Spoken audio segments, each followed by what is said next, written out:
Chapter 3151. Going all out. You audacious servant! I'm Ibrahim, the Duke of Shadow. I gave you that power. How dare you insult me? I'll take away your shadow element to show you who truly controls your power, the enraged Duke of Shadow shouted. At their level, they did not care about social niceties. After all, they rarely faced any rules that could restrict them. Most Dark Kings acted like mischievous children, and they did as they pleased without caring about right or wrong. Angering them did not always result in instant death. Instead, it often led to endless divine retribution and demonic torture. The Eye of Shadow suddenly appeared on the Duke of Shadow's forehead, and it gave off an intimidating aura. To others, it seemed like he had just opened an eye on his forehead. But from Mofan's view, the Duke of Shadow's body had suddenly grown so tall that he could touch the stars. It felt like there was darkness in the universe because of his tall figure.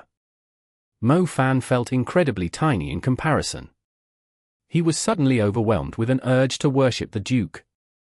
Mofan started to gradually bend over, like a thirsty person in the desert groveling for water. Everyone could tell that a strong force was trying to make him kneel. However, he was fighting it with all of his strength. Mofan started to gradually bend over, like a thirsty person in the desert groveling for water. Everyone could tell that a strong force was trying to make him kneel. However, he was fighting it with all of his strength. So, this was the power of a Dark King? He did not even have to attack. A little show of dominance was enough to make others kneel. As Mofan's body bent, the divine Dark Mountain in his spiritual world began to fall apart. The divine Dark Mountain symbolized his shadow element forbidden curse. Mofan was shocked that the Duke of Shadow could actually take away his dark powers. In a corner of the royal court, Zhao Manyang watched the battle of the century in disbelief while he hid from the lustful Dragon Duchess. How was Mofan going to fight the Duke of Shadow? The Duke could easily take away his forbidden curse. The forbidden curse was top tier in the mortal world, but on the dark plane, it had to obey its master's will. The Duke of Shadow could take away any power or divine state at any moment. Zhao Manyang thought that Mofan was about to kneel before the Duke of Shadow. Just then, he heard Mofan burst into laughter in the fiery streets. His icy laughter showed his contempt for the Duke of Shadow. You only have two types of forbidden curses. Without the shadow element, you won't last 3 rounds against me. Laughing won't make you seem dignified. It'll just make you look like a clown. The Duke of Shadow's tone was full of scorn. It seems that you have little knowledge about the mortal world. Mofan's willpower was strong. Not only did he refuse to kneel, but he slowly straightened his posture as well. I don't need to care about an insignificant world. The Duke of Shadow expressed his disdain for the mortal world. Times have changed. A strange, dim light, which looked like a solar eclipse, began to glow around Mofan. During a solar eclipse, it might appear as if it was nighttime, but it was actually just the moon blocking the sun. The sun's brightness remained the same. Mofan had mastered all types of elements. Even if the Duke of Shadow took away his shadow element, he could create it again with other magic. This new shadow element magic was unlike anything that the Duke of Shadow bestowed upon people. If Mofan shared the magic he created through fusion magic with others, he would ascend to the divine state and become the Shadow King. Right then, Mofan grabbed the little loach pendant hanging from his chest. Inside the pendant, the 10,000 soul essences forged in the 4 spirits killing field suddenly turned into green flames. These flames lit up the entire nether ocean and formed a green-colored sun. The immense energy was as massive as the sky itself. It flowed from the pendant to Mofan's hands and body. The second Mofan's body burst into green flames, the raging ghostly fire that engulfed the ancient dark city briefly went out. In the next moment, the fire of hell surged once more and quickly turned the massive ancient dark city into an inferno. However, the fire this time was not blue and cold but green and hot. Whoa! He's going all out right at the beginning. Zhao Manyang exclaimed from afar. Oh, my honey, there you are. Let me give you some love, the lustful Dragon Duchess roared excitedly. She then headed toward Zhao Manyang's hiding spot with powerful steps. You monster, that's it. I've put up with you for too long, but you won't stop. Looks like I'll have to deal with you once and for all. Zhao Manyang realized that if Mo Fan was going all out, he had nothing to fear. Mo Fan did not show any intention of holding back. He wanted to take things step by step, but his opponent was one of the strongest in the world. If he did not transform into a demon right away, he would not last 3 rounds against the Duke of Shadow. This is interesting. It looks like the evil Saint King does have what it takes to survive angel attacks in the mortal world. The King of Night and Day evaluated Mo Fan's abilities from the head seat. The Duke of Shadow frowned when he realized that Mo Fan was not bound by the origins of magic. In all of human history, only a handful of people had been able to create magic. Others merely built upon pre-existing magic.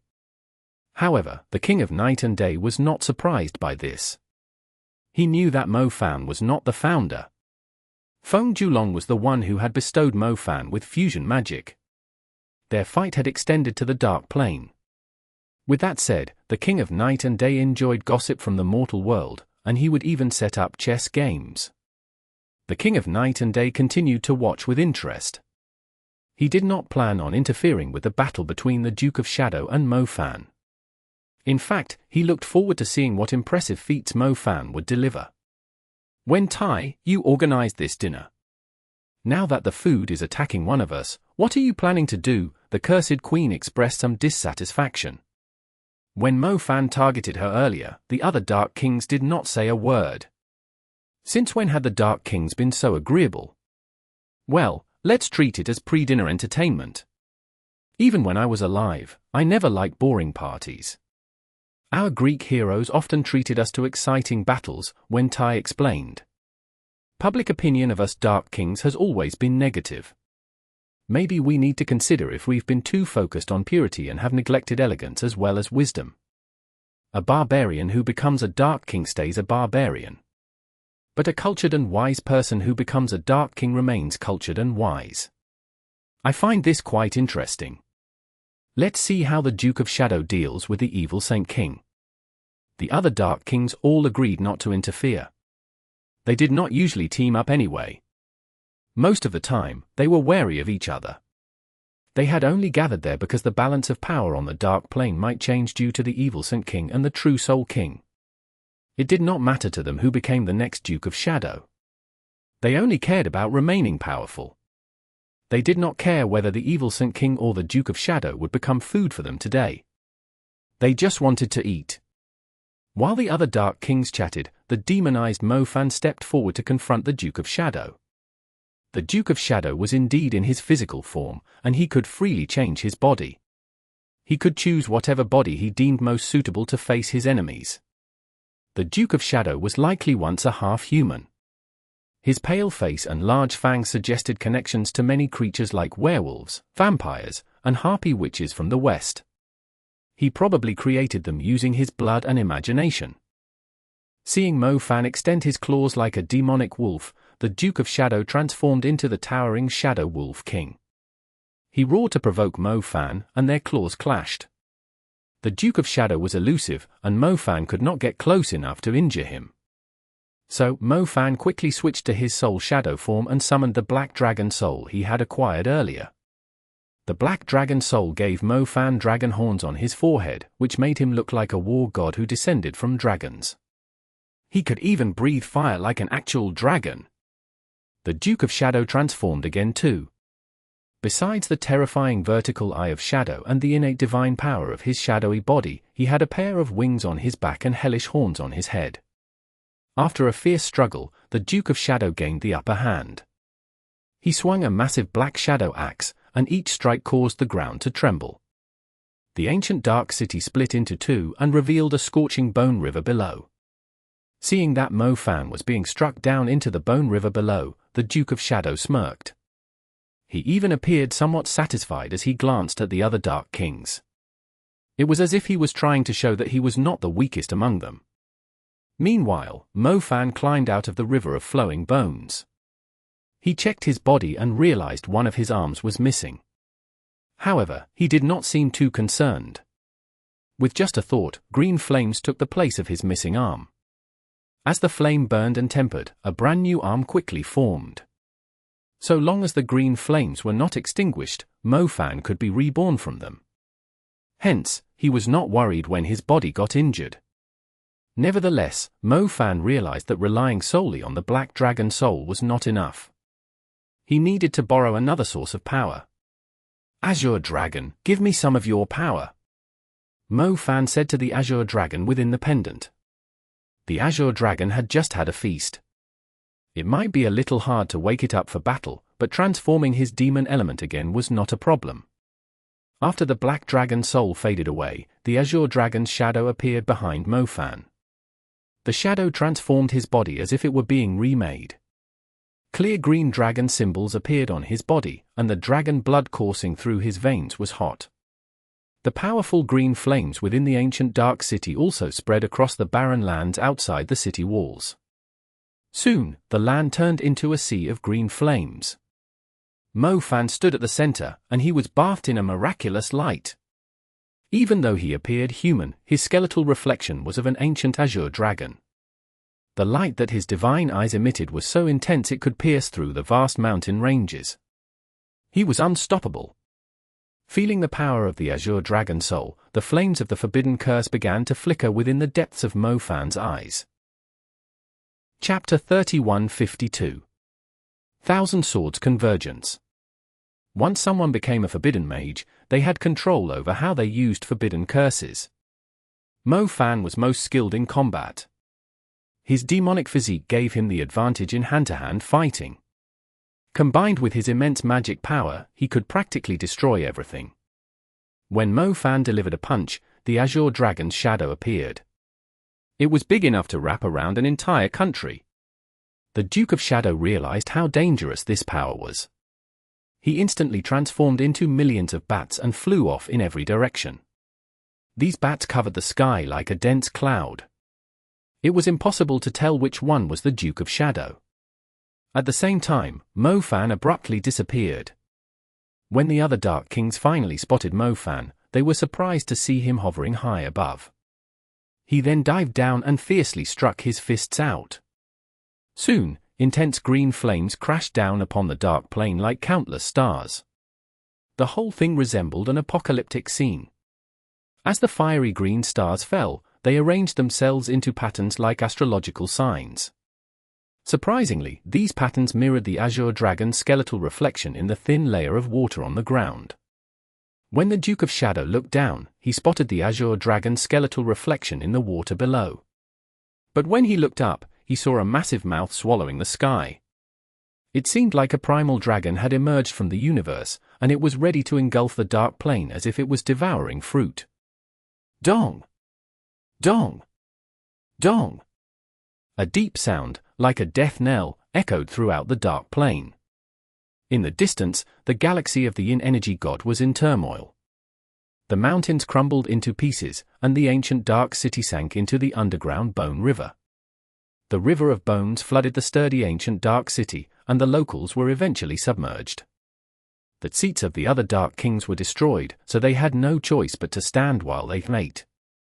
Right then, the cursed queen stepped out of a barrier. When she saw the once intact world crumbling, her face turned pale. She suddenly realized that her recent backing down might have been her intuition warning her. It was telling her that the evil Saint King was a mad person.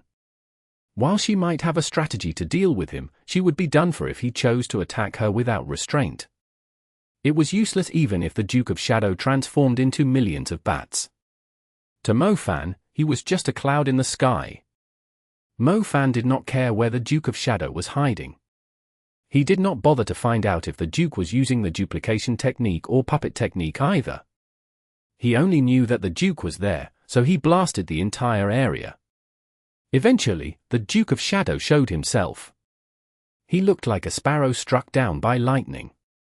Although he did not die immediately, the celestial punishment left him completely disoriented. Nevertheless, he was the Duke of Shadow. His powerful shadow element was all about rules, manipulation, deception, and counterattacks. He was like a medieval magician with a bag of tools for tricking and torturing people.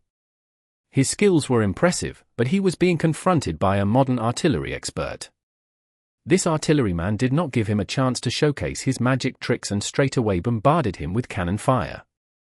There seemed to be a clear winner in this battle between the master of a single element and an expert in various elements. It was terrifying. How could someone combine fire element magic, space element magic, summoning element magic, and earth element magic all at once and then unleash it like that? Mixing different elements could cause powerful reactions. It could turn regular super-level magic into something as potent as the forbidden curse when the elements kept intensifying. Besides, mags had fragile bodies. Was Mo Fan not afraid of blowing himself up? Not bad. You managed to survive that attack. A low-level king from the mortal world would have been burned to ashes, Mo Fan praised the shaken Duke of Shadow. Hearing this, the Duke felt insulted again. What did Mo Fan mean? As the ultimate master of the shadow element, how could he not have even the most basic of defensive abilities? After all, agility was the shadow element's strongest aspect. He was incredibly agile, and he had flawless evasion skills. Don't think you're the only one who can heal broken limbs. Despite having numerous holes in his body, the Duke of Shadow remained unaffected. With a casual shake, he transformed into a shadowy form. After a few seconds, he returned to his solid state with a completely healed body. Mo Fan frowned. The Duke of Shadow could heal himself too. Had all that effort Mo Fan put into attacking him earlier been pointless? Mo Fan, as long as the Duke of Shadow has magic power, he can keep healing himself, Mu Bai reminded. Oh, so we need to drain his magic power first? Mo Fan asked. Do you see that vertical eye of his? That thing can keep giving him magic power, Asheruya, who had already betrayed Mo Fan, added. Among the higher-ups on the Dark Plane, the Duke of Shadow's abilities were no secret. Even so, the Duke of Shadow was displeased. He was fighting against Mo Fan, yet someone from his side had revealed his secret to his enemy. When Tai, keep your people in line, the Duke of Shadow snapped. Just focus on yourself. If he's skilled in all elements, he could combine them in different ways to create the deadliest fusion forbidden curse against you, when Tai replied. His words sounded like a warning to the Duke of Shadow, but he looked terrified when he heard them.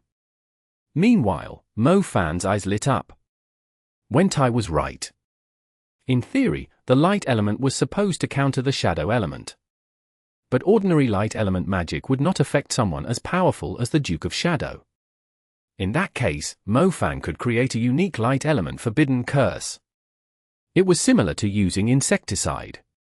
If bugs were immune to regular insecticides, he could buy all the bug poisons available and mix them to find the most effective combination against the bugs. However, Mo Fan would not dare use this level of magic in the mortal world. Even a pseudo-forbidden curse would draw complaints from everyone, let alone the fusion forbidden curse and forbidden curse of any element. Fortunately, the Dark Plane was huge. Additionally, his opponent was a Dark King with a nearly immortal body. It made him the perfect subject for experimentation. Having mastered the demon element, Mo Fan was skilled in all elements. He could also create forbidden curses with fusion magic. Although Mo Fan had only recently learned the light element, he did not need to rely solely on it for destructive power. If he used the lightning element as the core and wrapped it with the light element, would the energy explosion produce lightning or light? Mo Fan did not know, but he was not bothered by it. As long as it could kill the enemy, it was worth a try. Mo Fan wasted no time and began creating the light element forbidden curse. A powerful light element spell he remembered was the Divine Judgment. Light charms surrounded the massive Divine Judgment swords that descended from the sky, and they could suppress all evil spirits. So, he decided to create a deluxe version. Divine Judgment. Mo Fan cast the spell at an incredible speed.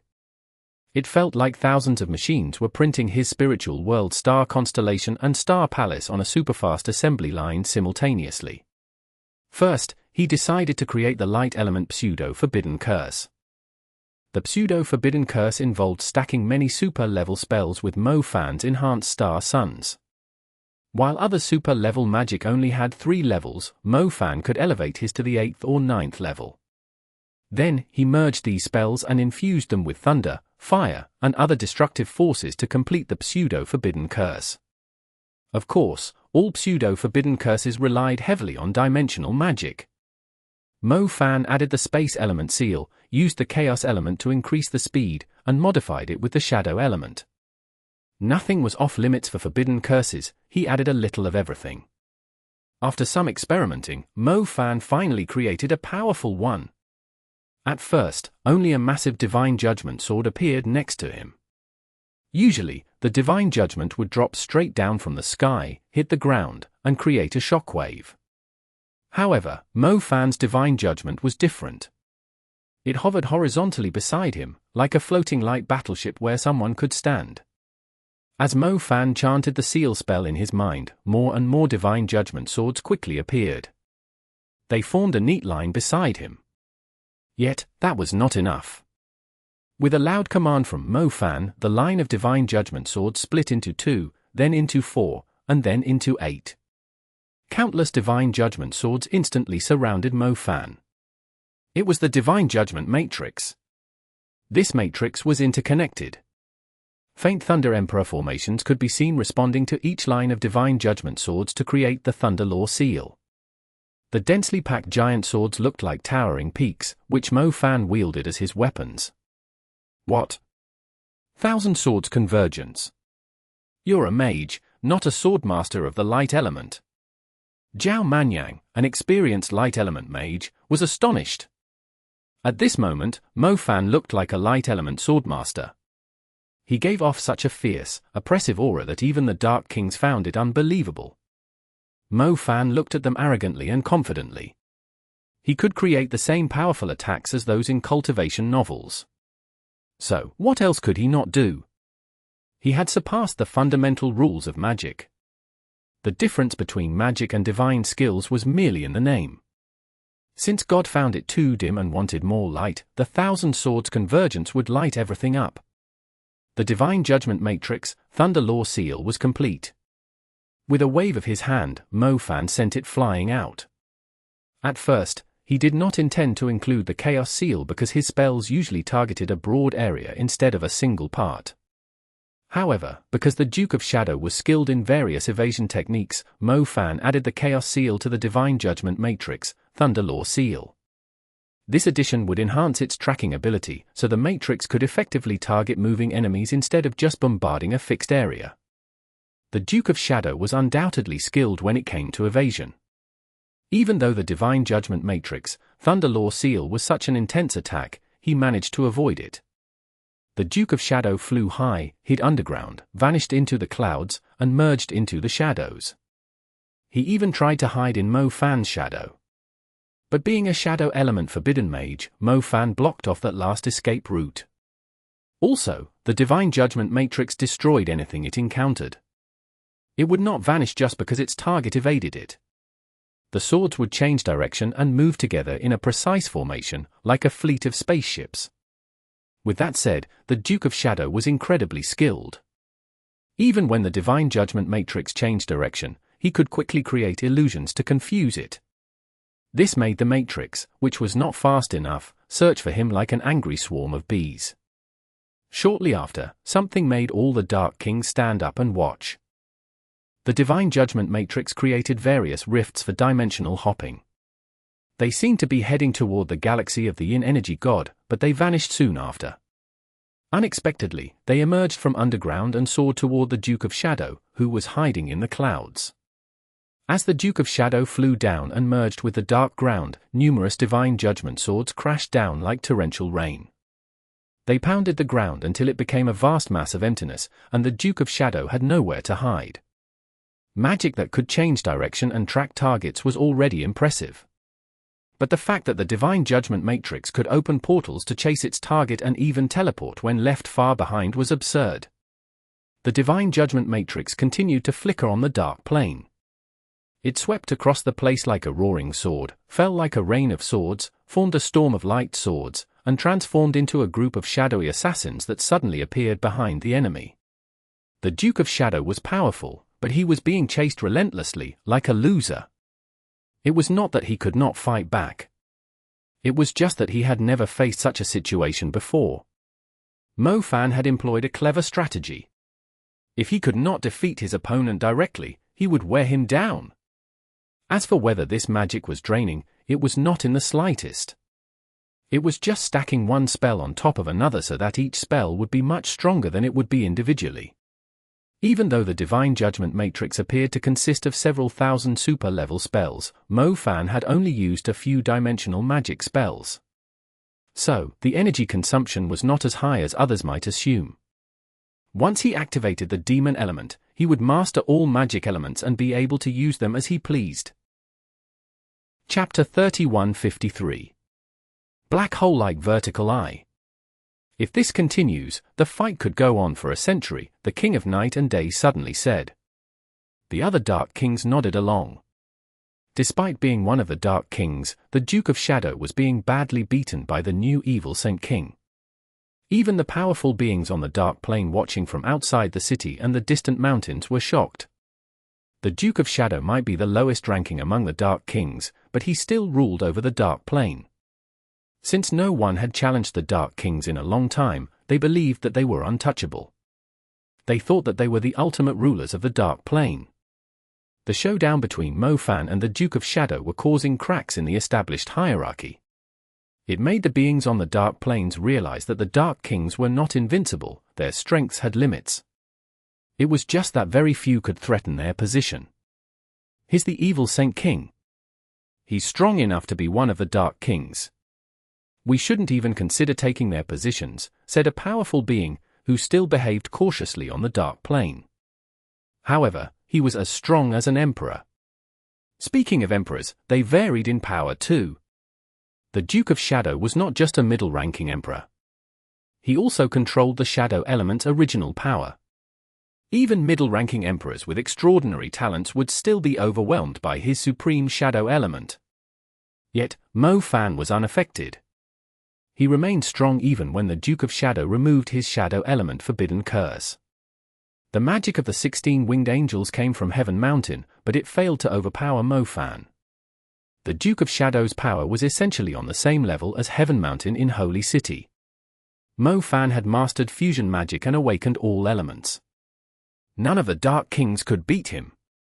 After being ridiculed by the other Dark Kings and hearing the discussions around him, the Duke of Shadow felt unprecedented anger. Just a few rounds of fighting had destroyed the reputation he had built over the years.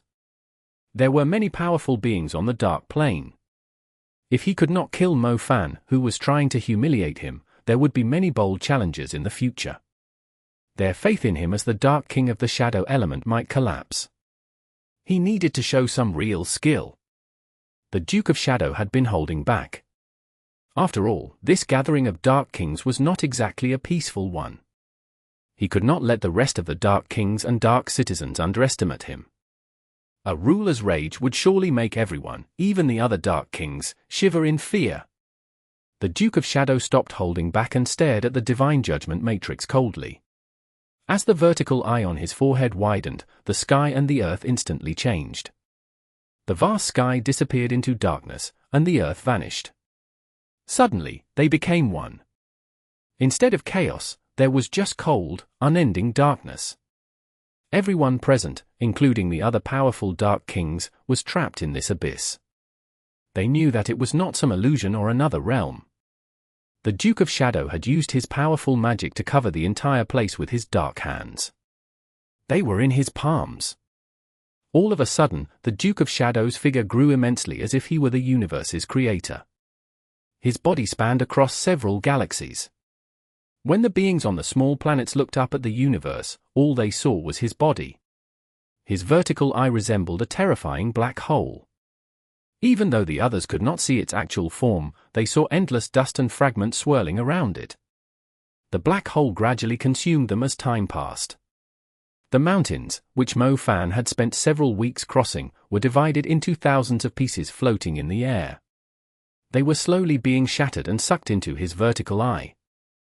Right then, the immense galaxy of the Yin Energy God looked like a beautiful silver ribbon. The moment it entered the Duke of Shadow's vertical eye, the eye sucked a quarter of it in. Although it was linked to the Pacific Ocean trenches, the galaxy of the Yin energy god ended up seeming like a small ditch. Even the massive ancient dark city had turned into mere rubble. No matter how powerful the locals were, they all became like dust and got swallowed by the Duke of Shadow's vertical eye. Ha ha ha! The Duke of Shadow laughed mockingly. He found it amusing that the Dark citizens had overlooked one important fact. As a Dark King, he was fundamentally different from them. Forget living beings, even the powerful light element Forbidden Curse could not escape the black hole that was his vertical eye. The sound of agony filled the ancient Dark City. They hoped that their master, the King of Night and Day, would protect them. However, the King of Night and Day had conjured a duplicate to fend off the indiscriminate vertical eye. Besides, he never cared about the locals. If they died, he could always buy a more entertaining living chessboard. The vertical eye also devoured Mo Fan's divine judgment matrix without issue. This black hole was pretty much the most terrifying disaster in the universe. Nothing could resist its devouring force, which went against the laws of space. Mo Fan realized that this was the Duke of Shadow's ace in the hole. It secured him his position as a Dark King. Mo Fan tried using space element magic to resist the black hole suction force. Unfortunately, the space around him was collapsing into a giant swirling vortex. It turned into turbulent dark currents that pulled him in. So, space element magic did not work. Mo Fan quickly flapped his wings. He hoped that the sacred feather vermilion bird would help him escape the black hole. However, it only slowed down the suction process. He still could not break free from the black hole. Sink and die. It will be your final fate, the Duke of Shadow said coldly. It was as if he was delivering a divine judgment. Even though Mo Fan had mastered various elements, and he could use fusion magic, he was as insignificant as an ant in a flood under the Duke of Shadow's overwhelming power. While the black hole was meant for Mo Fan, it affected countless beings, including powerful ones. They realized how foolish they were to doubt the Duke of Shadow before. They were all swept into this realm of death with no chance of resistance. The other Dark Kings were affected too. With that said, the Dark Kings were the rulers of the Dark Plane. Each of them had their own methods to avoid being sucked into the black hole. Mo Fan, you have to think of something. I don't want to die young. With both hands, Zhao Manyang held onto a corner of the Heart Palace tightly. This cell was the sturdiest place in the royal court. However, the entire ancient Dark City was being sucked into the black hole. I don't get it, Mo Fan said. Forget about it. We're dying. Zhao Manyang yelled. This should be dimensional magic, Mo Fan muttered. Could the shadow element really create a black hole that could swallow everything? Even though the shadow element could bring about coldness and emptiness, creating such a powerful black hole seemed more fitting for the space element and chaos element. Was the Duke of Shadow also skilled in dimensional magic, or had he learned to merge dark magic with dimensional magic? That seemed unlikely. If the Duke of Shadow possessed such extraordinary abilities, he would not be ranked last among the Dark Kings. Mo Fan tried to grasp the truth behind the Duke of Shadow's black hole-like vertical eye. After all, he was also a shadow element forbidden mage. Sadly, Mo Fan's understanding of the shadow element was not as advanced as the Duke of Shadow's. So, he could not figure it out. If he could not figure it out, he could not learn it. But that did not mean he could not deal with it. Mo Fan closed his eyes slowly. He started to create something using the space element and chaos element. First, he solidified space, set rules, and ultimately, froze time. The secret of time had always been about bringing together both space and chaotic rules, not just one or the other. Mo Fan turned space into a permanent picture and used chaos element to stop the normal flow of the universe.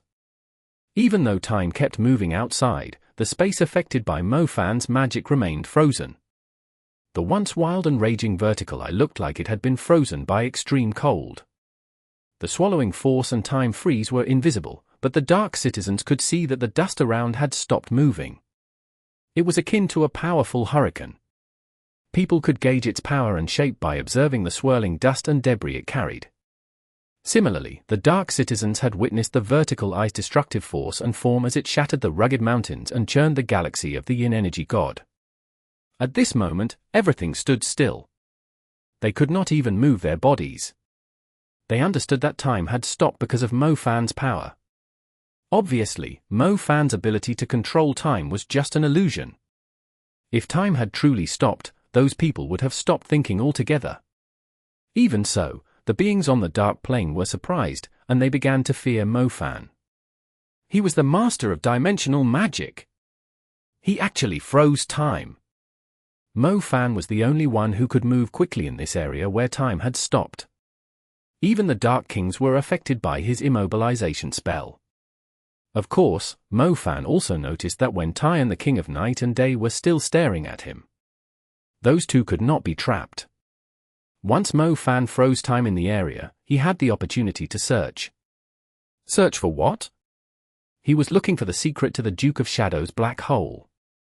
How did he manipulate space with the shadow element's power? The sky and earth were covered in darkness, as though a black curtain had been drawn over everything. Mo Fan needed to fly higher and break through this veil of darkness to see what lay beyond the obscured areas. Soon, Mo Fan spotted a gigantic eye. Upon closer inspection, Mo Fan was shocked to see a massive beast floating in the dark sky.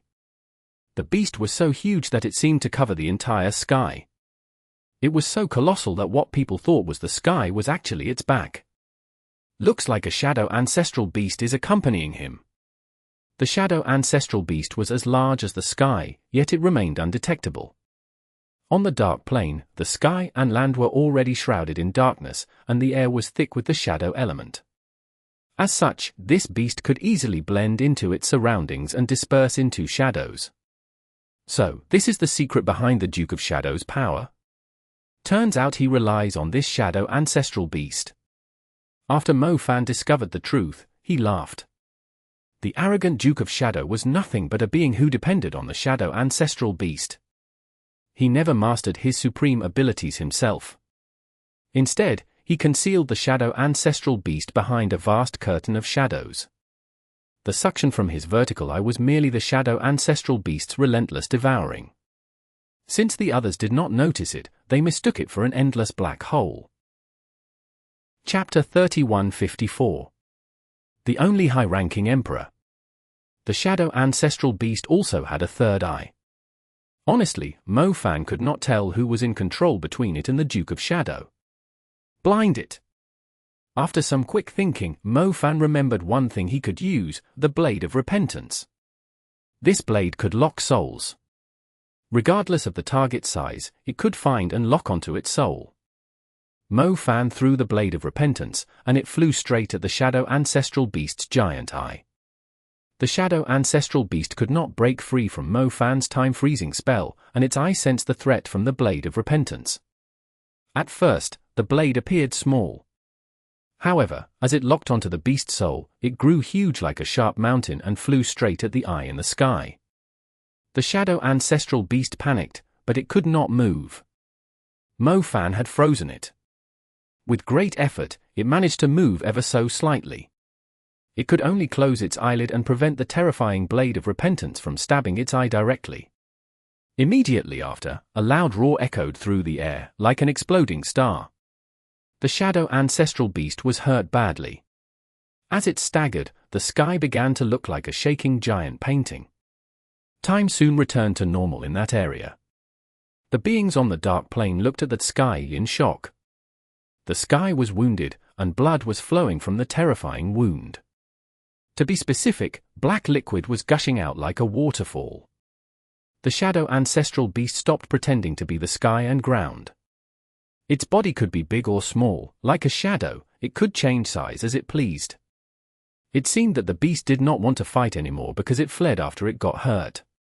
Mo Fan did not chase it, as the birth of such a creature was rare. Mo Fan did not know how the Duke of Shadow made it obey him. Was this the extent of the Duke of Shadow's shadow element magic? It seemed more like sleight of hand. What have you done? Before long, the Duke of Shadow appeared. He was suspended in the air and covering his forehead. The vertical eye on his forehead was bleeding. It seemed that his eye connected him to the shadow ancestral beast. With it hurt, they lost their connection. I figured out how you took away my shadow element, Mo Fan mocked the injured Duke of Shadow. When the shadow ancestral beast pretended to be the sky and ground, it controlled all the shadows and energies of the shadow element there. That was why Mo Fan could not use his shadow element magic. Once it left, his shadow element returned. Looking back at the Duke of Shadow, Mo Fan realized that he was just a skilled shadow element forbidden mage. He had lost his power, and his strong shadow element magic had weakened. How did you learn to control time? The Duke of Shadow yelled in frustration.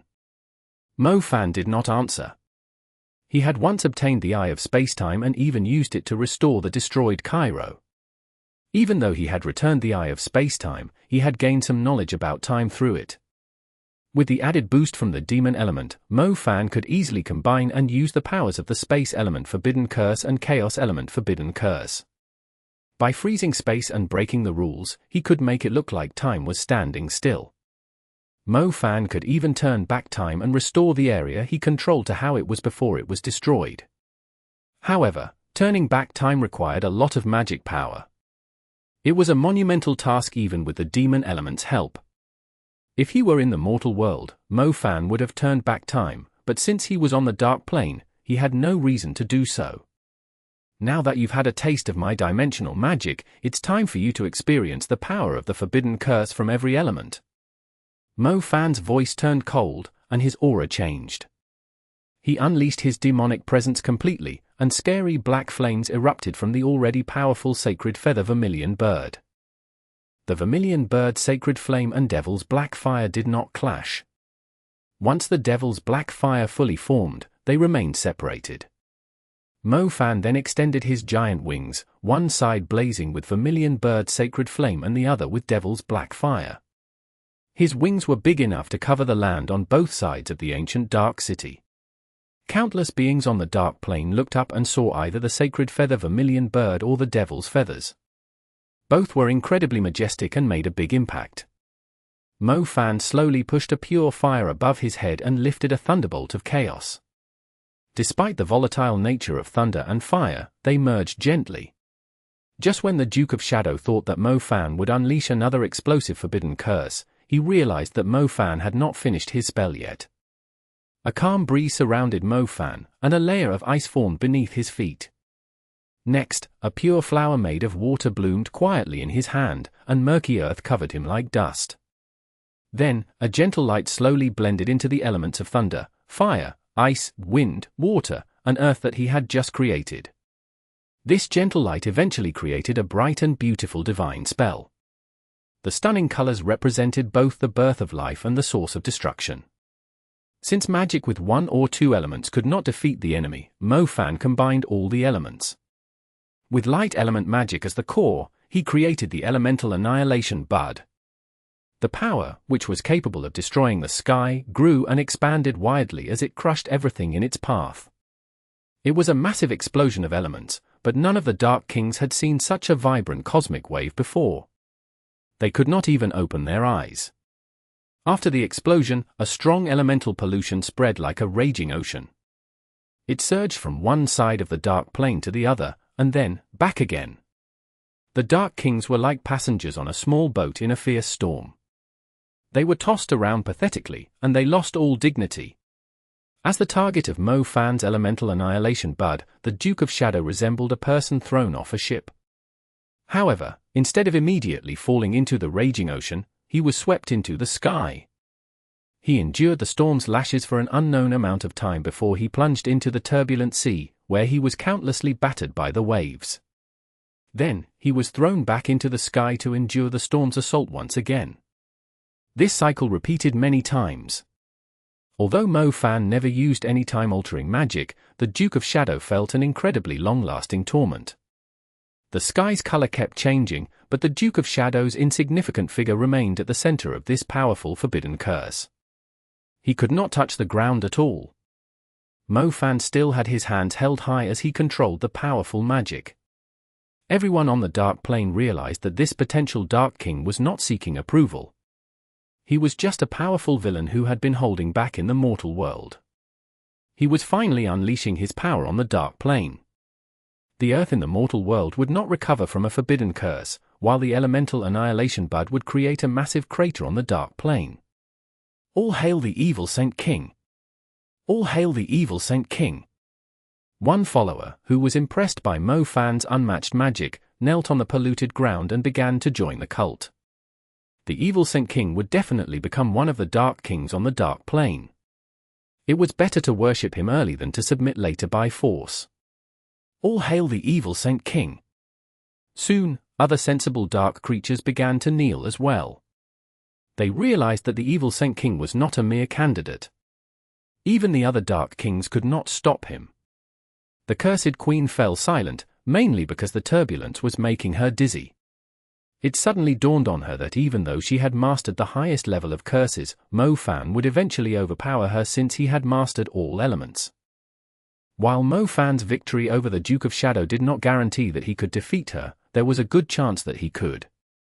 All the Dark Kings had reached the highest level of strength, so it was hard for them to become even stronger. Mo Fan, on the other hand, was different. He had the potential to grow immensely and the ability to create magic without limits.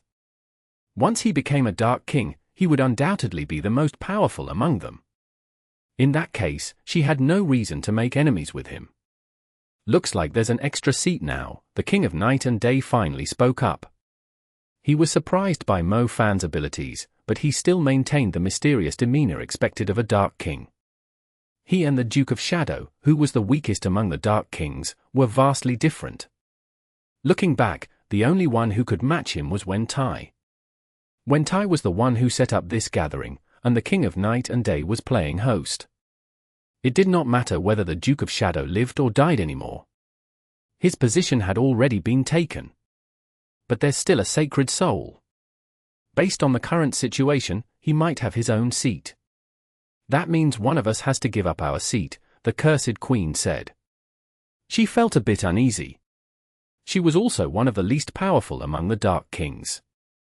There was a possibility that Mo Fan might go mad and try to seize her position alongside Mu Bai. She was not scared, just worried about what the other Dark Kings might do. There was no real friendship among the Dark Kings. How about another round of fighting and see who they choose as their opponent, the Mist of Decay suggested. It was surrounded by a poisonous fog. The other Dark Kings looked at the cursed queen with hostility.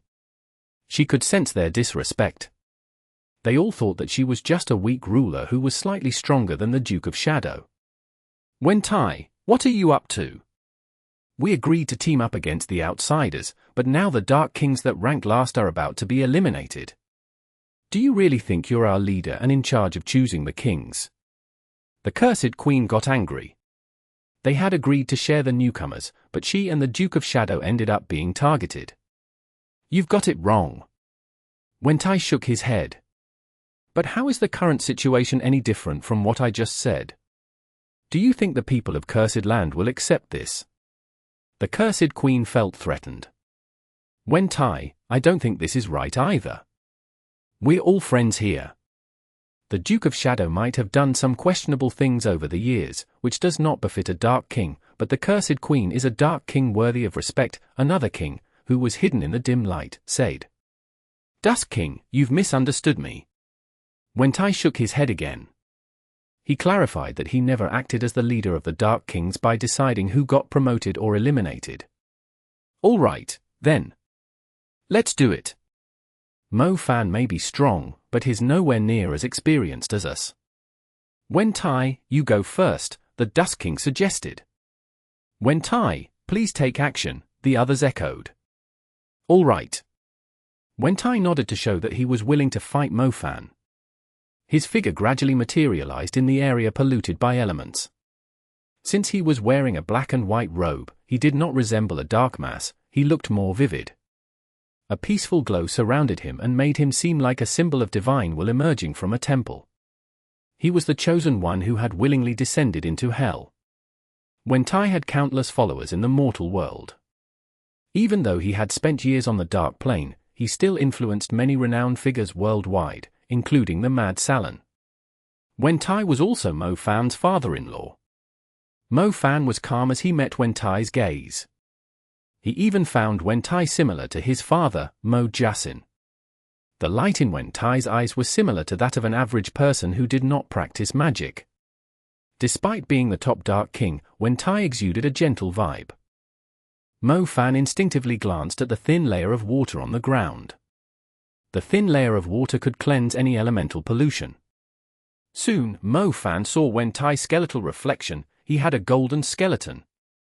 It was clear that Wen Tai was no longer a living person. When Mo Fan looked back at Wen Tai, he sensed a hint of murderous intent from him. It made Mo Fan acutely aware of the fundamental gap in the magic hierarchy. Wen Tai was the first high-ranking emperor in human history. At this point, Mo Fan's mind was a mess.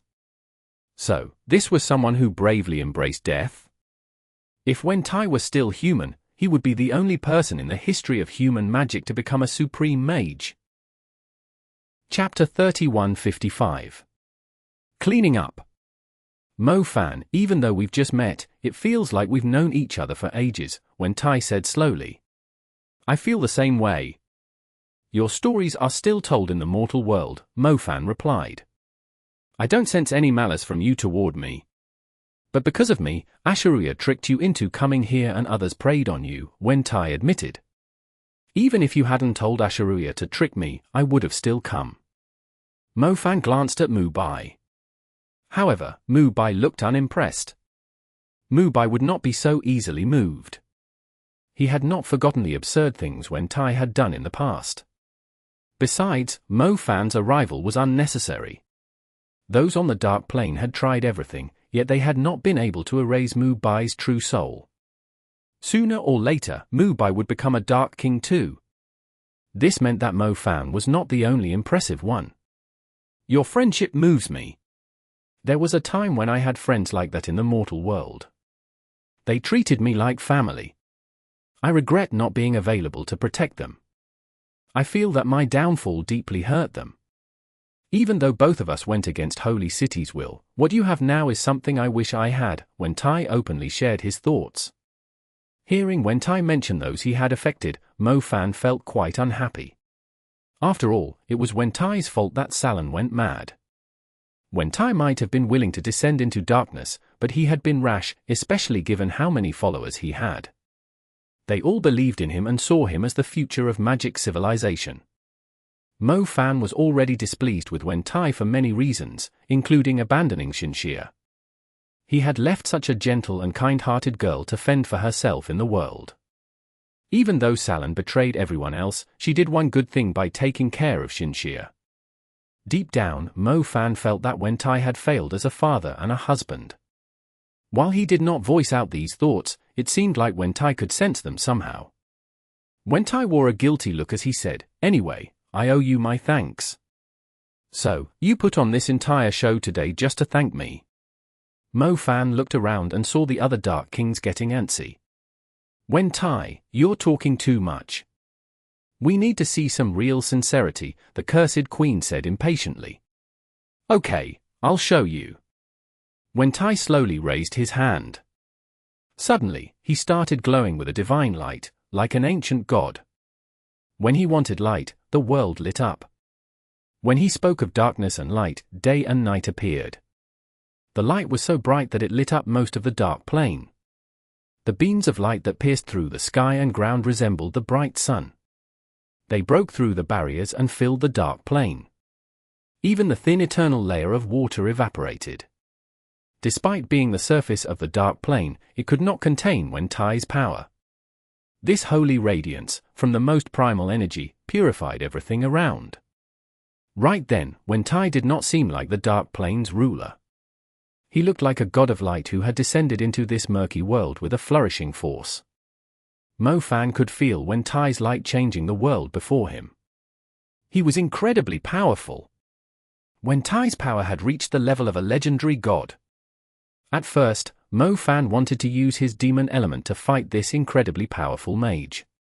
But when Wen Tai revealed his power, Mo Fan realized that his demon element was no different from a tiny seed of darkness that could not break through the ground. No wonder Wen Tai was the true Dark King. Unlike the Duke of Shadow, he was the actual ruler of the Dark Plane. Mo Fan only had one thought: it was impossible for him to fight Wen Tai. He needed to find a way to escape and maybe even return to the mortal world. He could not defeat Wen Tai on the Dark Plane. At this moment, beams of light, which were as sharp as heavenly spears, shot toward Mo Fan's position. Just when Mo Fan thought that he would be seriously injured, the beams of light turned into warm, comforting sunlight. They drove away the mites of darkness on his body. Mo Fan had sustained injuries from when he fought with the Duke of Shadow.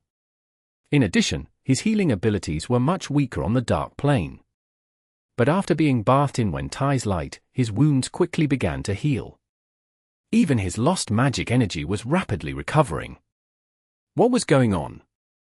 Was Wen Tai using a spell from the Parthenon Temple? Wen Tai, what are you doing? The Cursed Queen suddenly screamed in terror. The Cursed Queen, who was wearing a long ghostly robe, began to struggle in the dark sky. The beams of light had struck her as well. But unlike Mo Fan, who was healed and blessed, the Cursed Queen's body started smoking. Her robe, dress, and skin were visibly being scorched. Wen Tai! What's the meaning of all this? The King of Night and Day shouted angrily from the sky. Wen Tai did not reply. He turned his light into spears that filled the sky and covered the ground. As these spears moved up and down, the world started to look like a giant mouth that chewed on the dark creatures within it. Soon, this power hit the King of Night and Day too. He appeared in the ancient Dark City in a black outfit and a crown. He looked like a tyrant from the Middle Ages, when black magic was practiced, and he was glaring at Wen Tai. The light was draining his power and suppressing his divinity. However, he was much stronger than the Cursed Queen. His body only emanated a yellow vapor, and his skin remained intact. Wen Tai, you sneaky traitor, one of the Dark King's cursed. This Dark King had been in the southwestern corner. He never showed himself or said anything at all. He had been watching from the sidelines the whole time. So, he did not expect to fall into someone else's trap. Everyone, the Dark Plane has been a mess, with different groups fighting for control and no clear rules. This has also caused disorder in the mortal world since the people are in constant turmoil. I came from the mortal world with one goal, to clean up the Dark Plane and bring stability to the world. So, there can only be one Dark King. Wen Tai calmly said, as though he was making a formal announcement. Without any warning, Wen Tai flipped the table. On top of that, he brought all the invited guests into the kitchen and aimed at them. After all, guests made the best ingredients. Mo Fan and Mu Bai remained unharmed amidst the light, but they were shocked by what they saw. They had initially thought that they were doomed, but everything suddenly changed. Their worst enemy was using an incredible spell to wipe out the other enemies in one go. Wen Tai, you'll pay for this! The Cursed Queen's screams echoed loudly. Among the countless beams of light, a huge hand emerged from the sky. It seemed to reach from beyond the universe into their world. It made everything appear small, and the dark creatures felt terrifying pressure from it. Soon, it reached down and grabbed the Cursed Queen, who was also massive. She struggled, but her abilities were nothing compared to Wen Tai's power. The squeeze from hand grew tighter and slowly deformed her body. In the distant reaches, countless observing powerful beings were terrified. The hand that reached down did not seem to belong to this world. It was as if the so-called Dark Plane was nothing more than a sandbox in someone else's hands, a plaything in another's living room. If the owner wished for it, the entire place could be flattened with a single palm. The beams of light and the hand from the sky could destroy these self-proclaimed mighty dark creatures. There was already a clear example before them. Even the kings of the Dark Plane could not escape. Wen Tai has become so strong that he's beyond anything on the Dark Plane. Every dark creature held the same sentiment. Just a while ago, the battle between Mo Fan and the Duke of Shadow had been intense and unprecedented. Everyone thought that their fight had reached the highest point possible and even redefined their understanding of power. However, Wen Tai's intervention shattered their understanding of strength. His power seemed to come from beyond the realm, perhaps even from myths never recorded before. It was not just the Cursed Queen and the King of Night and Day, but every other Dark King there also felt the immense pressure of Wen Tai's divine power. It seemed that he aimed to defeat 6 kings single-handedly and unite the Dark Plane. So, this is Wen Tai's power. Mu Bai looked at the incredibly bright sky in deep shock. In the mortal world, Wen Tai's influence had been greater than that of the Parthenon temple itself, so Holy City had been wary of him. With the help of all the powerful mags in the mortal world, Wen Tai was finally sent to the Dark Plane. Right then, Mu Bai suddenly realized something crucial. No one in the world could send Wen Tai to the Dark Plane except himself. Wen Tai willingly embraced the darkness, and his real ambition was to control it. The chaos and confusion in the mortal world stemmed from the Dark Plane's invasion. If he did not control the gods and beings from the Dark Plane who could affect the mortal world, there would never be peace. Wen Tai understood this, so he chose to stay on the Dark Plane. Over in the mortal world, there were many rumors of Wen Tai being lost and completely engulfed by darkness. Apparently, he even used his power to spy on the mortal world and corrupt it. However, that was not true. Wen Tai had always stayed true to his beliefs. Mo Fan, Wen Tai didn't trick you here to harm you. He intends to clean up the Dark Plane, Mu Bai said slowly. I have to admit that my father-in-law is impressive. Mo Fan suddenly changed his attitude and almost felt like applauding Wen Tai. Mu Bai was speechless. Mo Fan was really easily swayed. He had previously criticized Wen Tai for dying too hastily and leaving behind a huge mess. Yet, he suddenly admired Wen Tai so much. Chapter 3156. King of Night and Day, do you admit to your wrongdoings? Mo Fan realized that he often just scratched the surface when dealing with things. Wen Tai willingly stayed on the Dark Plane because he knew what was right and cared about everyone. The Dark Plane was scary and huge. The creatures that lived there constantly watched the mortal world, like demons trapped in hell. They were always on the verge of breaking free and causing chaos in the mortal world. Good job, Wen Tai. The Dark Plane really needs you. Just concentrate on sorting things out here. I'll take good care of your family, especially your daughter, back in the mortal world. I won't let anything bad happen to her. Mo Fan thought. Wen Tai, do you really think you can defeat all of us gods alone? The King of Night and Day said coldly. Mo Fan could tell that the King of Night and Day was among the most powerful Dark Kings. While he was not exactly a high-ranking emperor, he had come pretty close. He was the only one who had not been deformed by the hand in the sky. If he willed it, he could even make it slowly disappear. However, Wen Tai's power to suppress was unmatched. He knew that the King of Night and Day was the toughest of the other 6 Dark Kings, so he created a massive monument of light just for him. The monument was so massive that it could touch the sky. It stood in the King of Night and Day's ancient dark city and made the city look tiny by comparison. The King of Night and Day glared at the towering Wen Tai and tried to raise his hand. He succeeded, and a black rift suddenly appeared among the countless spears of light. When the light filled the sky, the black rift became very noticeable. The King of Night and Day suddenly clenched his fists, and numerous lightning bolts poured out of the black rift. They sliced through the air and crashed into the light. Their impact created a frightening wave of swirling darkness and light. Before long, this wave filled the sky above the Dark Plane. Then, it transformed into a menacing ocean that loomed upside down in the sky. Sparks from the collision landed on the thin layer of water on the ground, and they wiped out vast stretches of black mountains and rivers.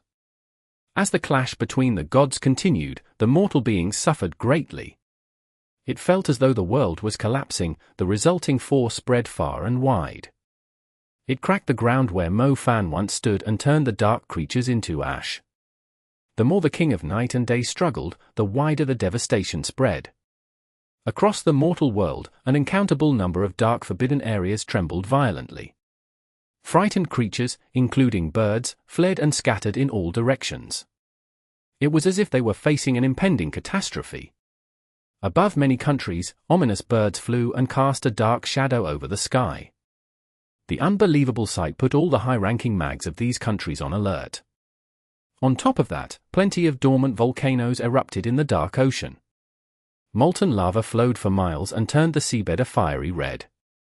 In distant seas, a chilling divine aura that resembled an ancient relic of the gods appeared. It created huge mirages that hovered above the sea levels of coastal countries. The sky was filled with sporadic black whirlpools and alternating bursts of strong holy light.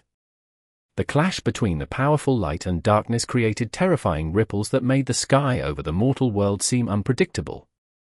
People had no idea what was happening. They had never witnessed such phenomena before. Meanwhile, a figure stood silently at the peak of Kunlun Mountain. The goddess in the Parthenon temple prayed softly, and order angels looked up at the sky in Holy City. Retired forbidden mags also showed up at the tower of the Five Continents Magic Association Alliance. Others understood that they would not appear unless a catastrophe was imminent. The people did not know what was happening, but supreme mags who could glimpse into the future were deeply concerned. They had no way of knowing whether it was something good or bad. Above the vast ocean, Dean Xiao stood on the crest of a wave and contemplated as the sea turned a fiery red. After some hesitation, he decided to dive into the terrifying sea. If this place was really connected to the Dark Plane, he needed to know what was happening there. He could at least issue a warning if it spelled disaster for humanity. Over on the Dark Plane, the ancient Dark City had crumbled to dust that swirled aimlessly in the air. The other Dark Kings had stripped away their previous appearance and revealed their true forms. However, they found themselves suppressed by Wen Tai. The only thing that could offer them some respite was the King of Night and Day losing his temper. So, they looked at him with a hopeful gaze. The King of Night and Day was one of the oldest beings around. Without his assurance, the other Dark Kings would not have gathered there. After all, Wen Tai was a newcomer.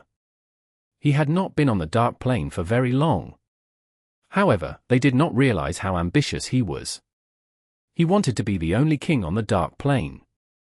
Even the King of Night and Day had become his target. I won't repeat myself. Either obey me or face death.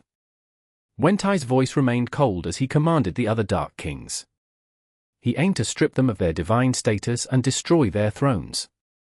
From today onward, the Dark Plane would only have one ruler, Wen Tai. The other Dark Kings hoped that the King of Night and Day would angrily destroy the hand from the sky. Some of them were struggling to hold on. While the King of Night and Day showed impressive strength, he still could not match Wen Tai. As they clashed fiercely, their conditions made it apparent who was stronger. Wen Tai was too calm. In contrast, the King of Night and Day was struggling more and more. If he could sweat, he would have been drenched at this moment. He did not expect Wen Tai's power to be so terrifying. He had always considered himself equal to Wen Tai. He thought that if he gave his all, he could kill Wen Tai. Yet, Wen Tai managed to effortlessly crush all of the King of Night and Day's resistance while he suppressed the other Dark Kings. As such, the initially angry King of Night and Day felt increasingly uneasy. Wen Tai was mysterious, composed, and taking his time. What level of power was he truly at? Was he really just a high-ranking emperor? Perhaps the King of Night and Day had not become a high-ranking emperor because he had overlooked something important, the significant difference between a middle-ranking emperor and a high-ranking emperor. It was not a goal he could reach by staying on the Dark Plane and absorbing worldly power. Wen Tai was once the strongest sage in the mortal world, but he had become the strongest Dark King on the Dark Plane. He was both the Son of Light and the Emperor of Darkness. He, who bravely embraced death, had surpassed all others in strength, realm, and divine power. Finally, a feeling of powerlessness overwhelmed the King of Night and Day. He still had some powers left to use, but all he could see was an endless abyss and a distant light in the far reaches of the universe. In such a situation, how could he keep fighting Wen Tai? Nevertheless, he had to hold on just a bit longer. Gradually, the King of Night and Day's mindset began to change. He believed that if he could persevere a little longer, perhaps the other ancient and retired beings would appear. The Dark Plane could not be ruled by Wen Tai alone. Everyone, we're not standing together right now. Are you willing to submit to him? If we unite, Wen Tai won't stand a chance against us. As long as? The cursed queen was in extreme pain. but she still hoped that the other Dark Kings could unleash their true power to suppress Wen Tai. However, before she could finish her sentence, another hand reached out from the sky and grabbed her upper body. It, along with the other hand that had held her before, then exerted a strong force. Rip! The cursed queen was instantly split in half. There was no blood, yet it seemed as though the ground was soaked in it. In a distant place, a grand monument shattered. This monument represented the cursed queen's position as the Dark King. It supported the very fabric of the Dark Plane, both above and below. Yet, the destruction of her monument did not compress the Dark Plane's sky and ground. Instead, Wen Tai's monument shone even brighter, and other monuments grew noticeably larger. The Dark Plane's energy was limited. If a powerful Dark King died, this energy would not vanish. Instead, it would transform into a rain of darkness to nourish the place and aid other creatures. Monuments representing the evil Saint King and the true Soul King, Mo Fan and Mu Bai, also grew. Wen Tai acted decisively. While he might show kindness to humans, he was merciless on the Dark Plane. Even though the cursed queen showed little resistance, Wen Tai did not give her a chance. Mo Fan had defeated the Duke of Shadow, and it was not clear if he was still alive. It was Wen Tai who had brought Mo Fan to the Dark Plane. As one of the weaker Dark Kings, the cursed queen's fate was not much better than the Duke of Shadow's. Wen Tai had torn her apart right away.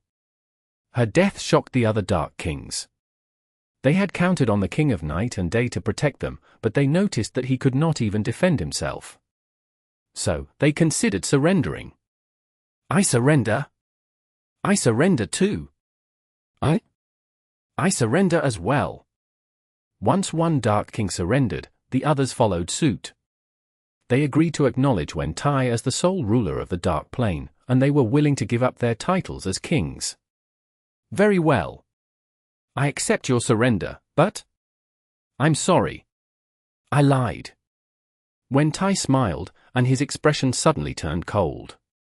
Just as the surrendered kings thought they could heave a sigh of relief, Wen Tai unleashed a powerful wave of murderous intent.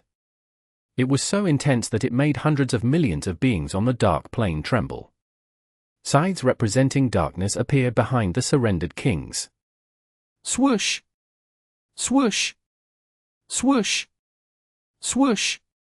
4 of the kings were swiftly killed. Wen Tai had revealed his dark and terrifying side once more. The moment those Dark Kings let their guard down, he took advantage of the opening and killed them on the spot. It was a total wipeout. Wen Tai realized how big the Dark Plane was and knew that even if they gave up on being the Dark Kings, they could still corrupt humans and make them bow down to them. King of Night and Day, will you surrender? Wen Tai asked coldly. I'll die either way. In that case, do you admit to your wrongdoings? Wen Tai questioned again. Wrongdoings? What wrongdoings have I committed? The King of Night and Day responded angrily. You manipulated the land of the Antarctic's Emperor, manipulated the Antarctic Glacier, and colluded with Ocean Godly Horde to harm the mortal world. You also plotted to support the underwater domain during the decline of the Eastern and Nile underworlds to plunge the mortal world into death and war. Wen Tai's voice was sharp, like a sword. Mo Fan was shocked when he heard this. He immediately turned to look at the ancient Dark City's royal court.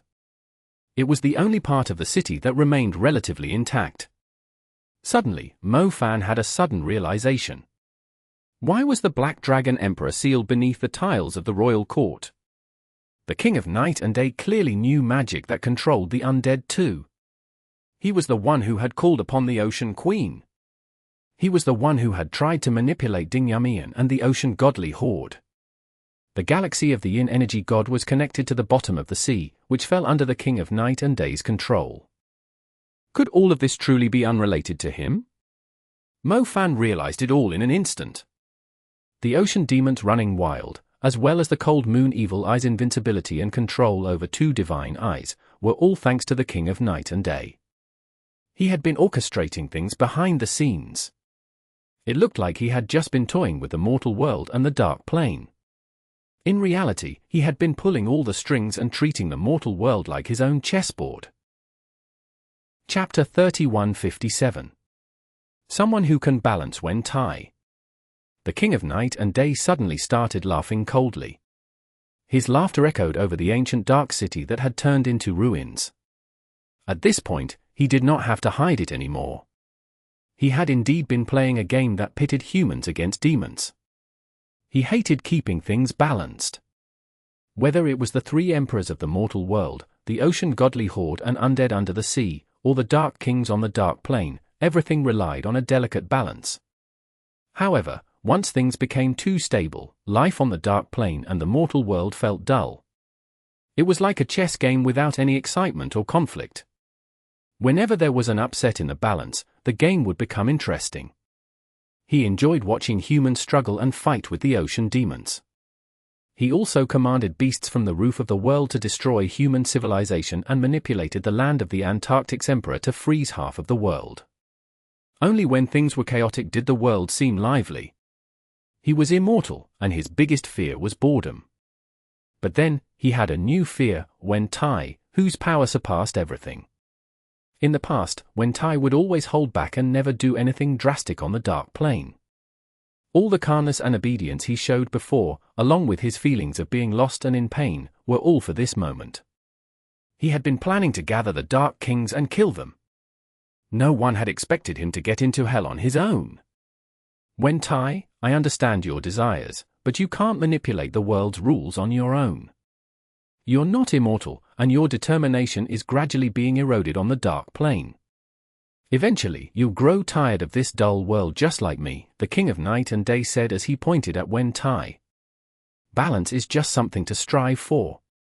Since it's so hard, what I want can only be almost within reach, never fully achieved. Nevertheless, the possibilities are endless. Pursuing it is like a form of self-improvement. How could I ever lose my way? Wen Tai replied and chuckled. Both of them saw things very differently. Wen Tai sought the infinite. Maybe he thought that there were even more mysterious things beyond the forbidden curse and more powerful beings than emperors. However, the King of Night and Day no longer searched. He looked down on the world as a dark king. The higher he stood, the smaller everyone else seemed, like mere pieces in a game. So, his only joy was playing with this chessboard and making rules that he found fun. He was naughty, like a mischievous child. Ha ha. You believe in balance, but what have you been doing? The King of Night and Day suddenly burst into laughter. Wen Tai frowned. He reached out, and a huge void palm appeared in the sky. Then, it crashed down onto the ancient dark city. The ancient dark city, including the royal court, was reduced to rubble. The void palm was bigger than the ancient dark city itself. When it struck the ground, it left a deep and huge imprint. The King of Night and Day continued to laugh as he lay on the ground. He then brushed the dust off his body. When he stood up, his face was covered in blood, but his laughter became even more manic. Wen Tai, you believe in some meaningless things. How hypocritical of you, and how laughable. You were just a pawn in the mortal world before. Now that you've become the player, you overlook humanity and manipulate them in your own way. The King of Night and Day continued to condemn Wen Tai's actions. Wen Tai's face showed no emotion. He pointed at the dark sky, and a vast gate opened. A galaxy in constant explosion then appeared inside the gate. There was debris from the stars wrapped in a pure white flame as it passed through the gateway into this world. The debris surged toward the King of Night and Day. The force was so powerful that it could cause a world-ending earthquake, but Wen Tai had perfected his control over his powers. He contained the immense energy within a single area, where the King of Night and Day stood. Mo Fan and Mu Bai were also standing amid the chaotic white flames and debris. Their surroundings looked like a collapsing galaxy. There were no objects, just endless collisions of elemental storms creating sparks of destruction. Mo Fan, if possible, let's leave the dark plane as soon as possible, Mu Bai said softly. Okay. Can you return to the mortal world? Mo Fan asked. I can. Mu Bai nodded. After Mu Bai obtained the true soul, he could rebuild his body. However, he was a dark holy spirit instead of a pure human. Meanwhile, Wen Tai was crushing the King of Night and Day bit by bit. In fact, what the King of Night and Day said before his execution was not entirely wrong. Wen Tai did believe in balance. The various races and holy spirits in the world needed to maintain a balance and depended on each other. If one side became too powerful or disrupted this balance, the world would fall into chaos and conflict. Peace would be unattainable for all. Peace was incredibly valuable to the weaker beings. However, was his word really reliable? His actions spoke for themselves. He had decided to kill all of the Dark Kings, including the King of Night and Day, who was nearly as powerful as him. From today onward, the Dark Plane would only have one Dark King, Wen Tai. He had no one to balance him out. He had become a dictator. He believed in balance, yet he was turning into someone who stood above it. So, when the King of Night and Day pointed this out, Wen Tai did not argue. He just tried to kill him straight away. The King of Night and Day kept laughing. He knew that he would not survive. But by planting a seed of doubt in Wen Tai's heart, he would, in a way, still live on. The more powerful Wen Tai became, the stronger this seed of doubt would grow. Maybe one day, when Wen Tai completely lost his way, the King of Night and Day could take over Wen Tai and be reborn. With that thought, the King of Night and Day no longer feared death. He was immortal because he did not need a physical body or soul to survive. He was a shadow, a dark presence buried deep in everyone's heart. The atmosphere grew heavy, but it was clear that Wen Tai was calming down. Standing next to Wen Tai, Asheruia also sensed a frightening aura spreading. This was the first time she had sensed his true emotions after following him for so long. Suddenly, she saw Wen Tai staring at someone. That person was sneaking away while everything around them was falling apart. From his speed, it was obvious that he was attempting to flee. Wen Tai's gaze changed. Asheruia knew him better than anyone else in the world, and for a moment, she sensed a chill. What the King of Night and Day said before his death was not entirely correct. There was someone who could balance Wen Tai. It was just that this person was still growing. "Father!" Asheruia called out softly. Wen Tai did not reply. He continued to fix his gaze on the escaping Mo Fan. Those who had seen Mo Fan's abilities could tell that he was not at his peak strength yet. Once he mastered the forbidden curse of all elements, his power would surpass that of the three emperors from the roof of the world. He would then become powerful enough to challenge high-ranking emperors. Wen Tai had already been on a killing spree today. If Mo Fan was also beyond balance, then according to his beliefs, Mo Fan should be killed. The archangels from Holy City should think the same too. "Are you scared?" Wen Tai asked softly. "Yeah." Asheruia nodded. She had been the only one to know about Wen Tai's plan to kill the Dark Kings. Hence, she never worried about Mo Fan's safety. She was certain that Wen Tai would help him. However, what if Mo Fan's actual threat was Wen Tai? The words spoken by the King of Night and Day before his death made Asheruia realize that Mo Fan might be the one capable of challenging Wen Tai. He was right. "What I believe in and what I've done are in conflict," Wen Tai said as he pointed at the dust that used to be the King of Night and Day. "But by letting Mo Fan leave the Dark Plane now, I'm also creating a balance, a restraint on my own power." He was achieving a different kind of balance by nurturing someone capable of challenging him. "So, you'll let Mo Fan and the others leave, right?" Asheruia asked seriously.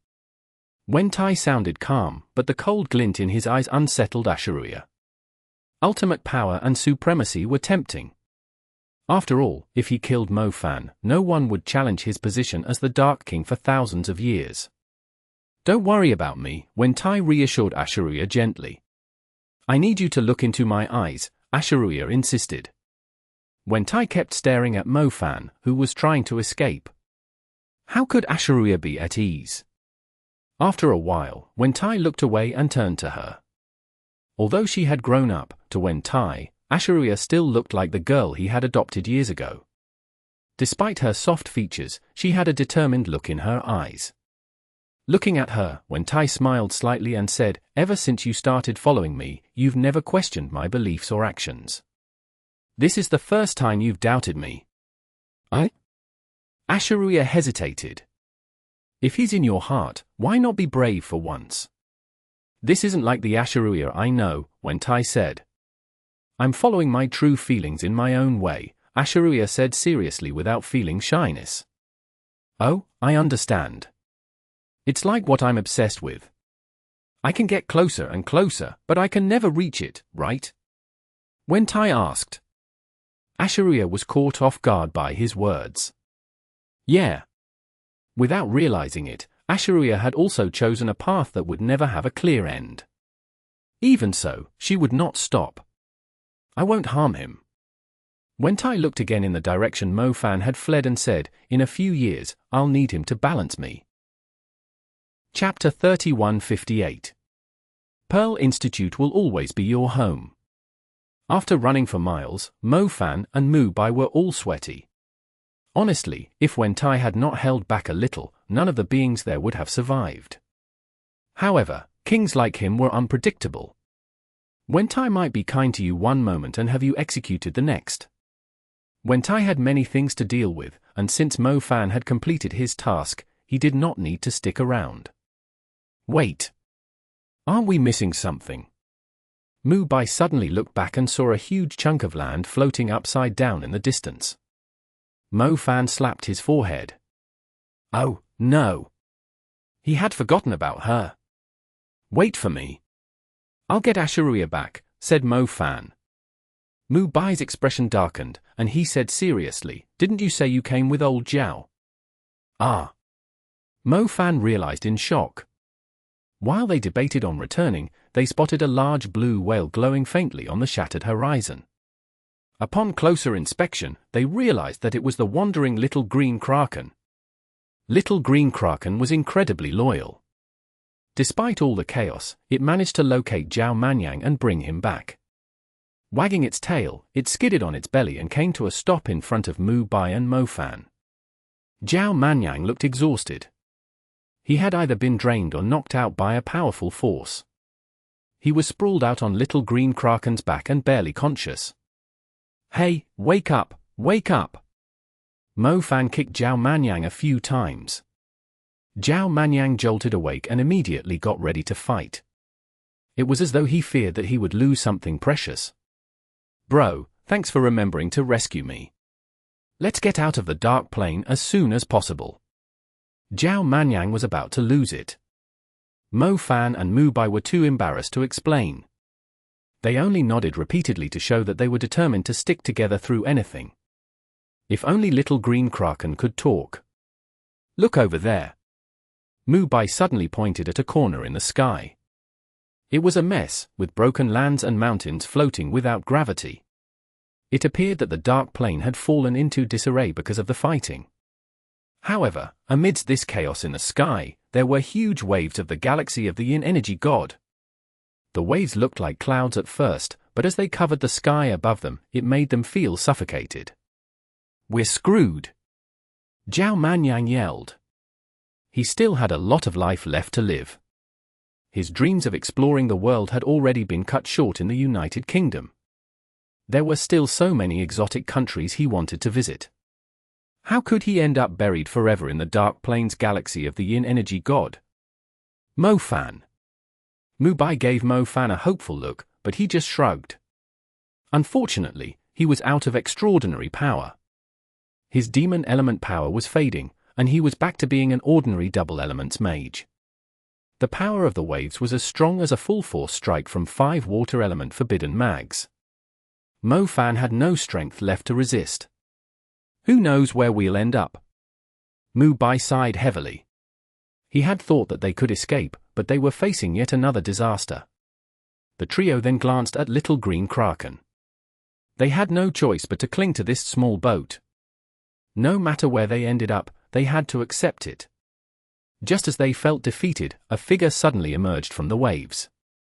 This person stood on the crest of the waves and scanned the chaotic land below.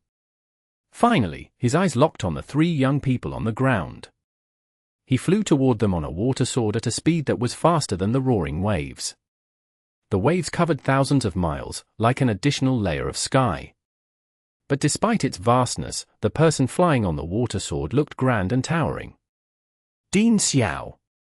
Mo Fan exclaimed with joy the moment he spotted him. Let's go! Ding Xiao wasted no time. He waved his hand and conjured 3 identical water swords beneath their feet.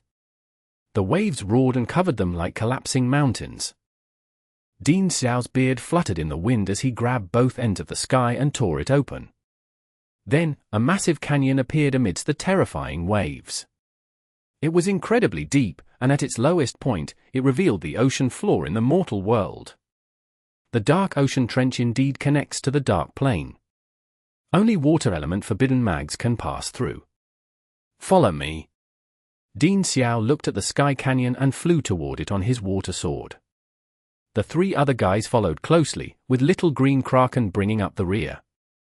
The waves towered high, like a sky-reaching abyss.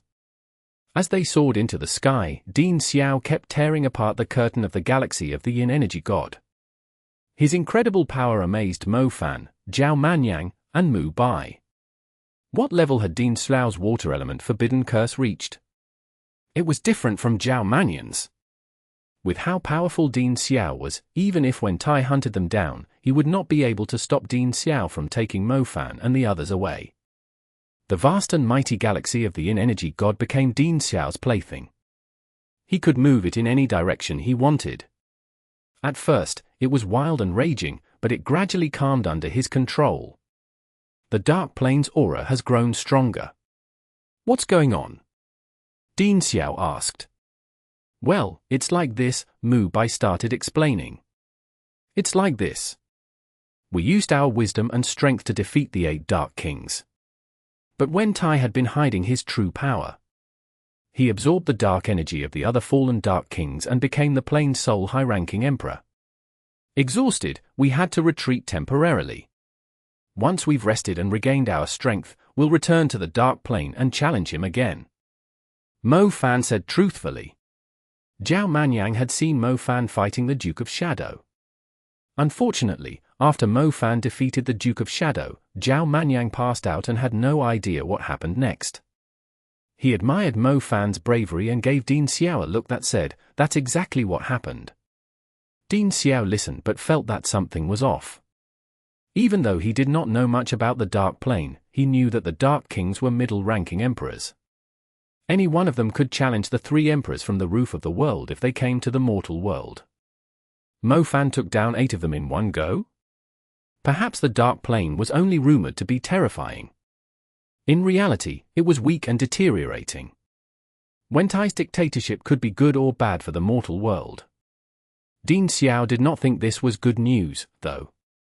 Even in the mortal world, no good came from wiping out several powerful rulers of forbidden places at once.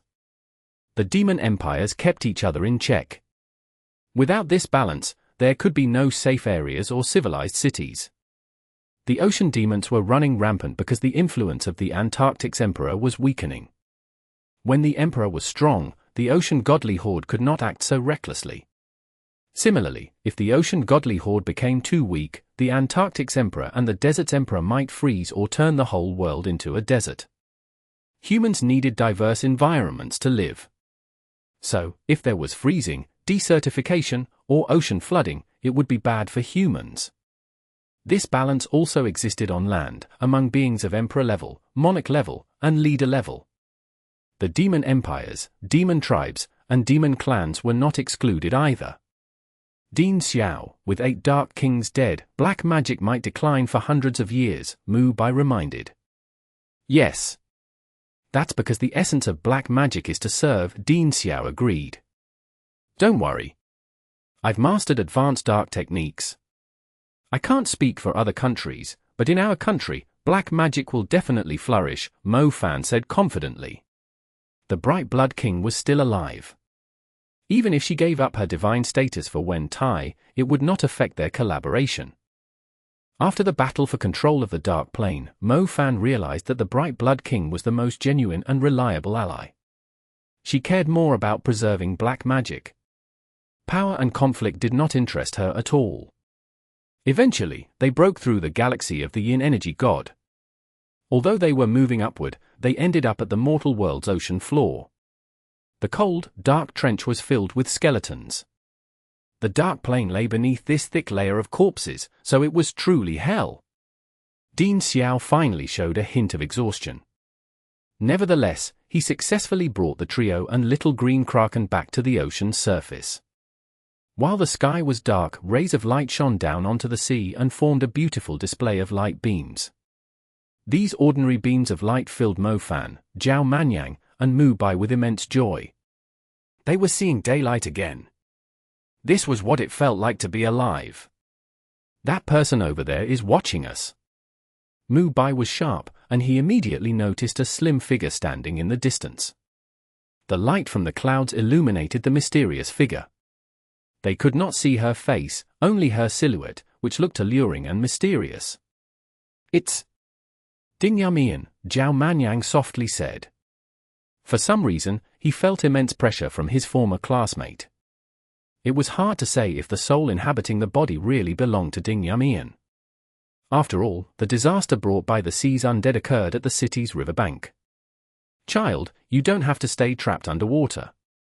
You can return to where you belong. Pearl Institute will always be your home," Dean Xiao encouraged the figure. "Pearl Institute will always be your home."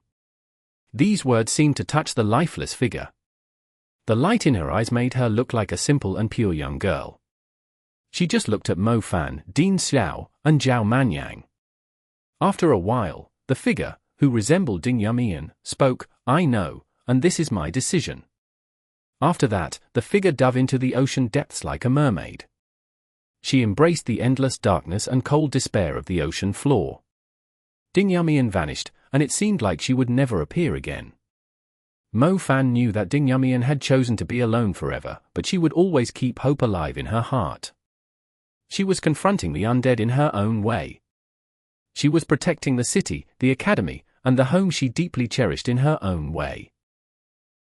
Chapter 3159. Trouble in the Mortal World. Will the ocean demons calm down now? I haven't checked on my yacht and those beautiful girls in a long time.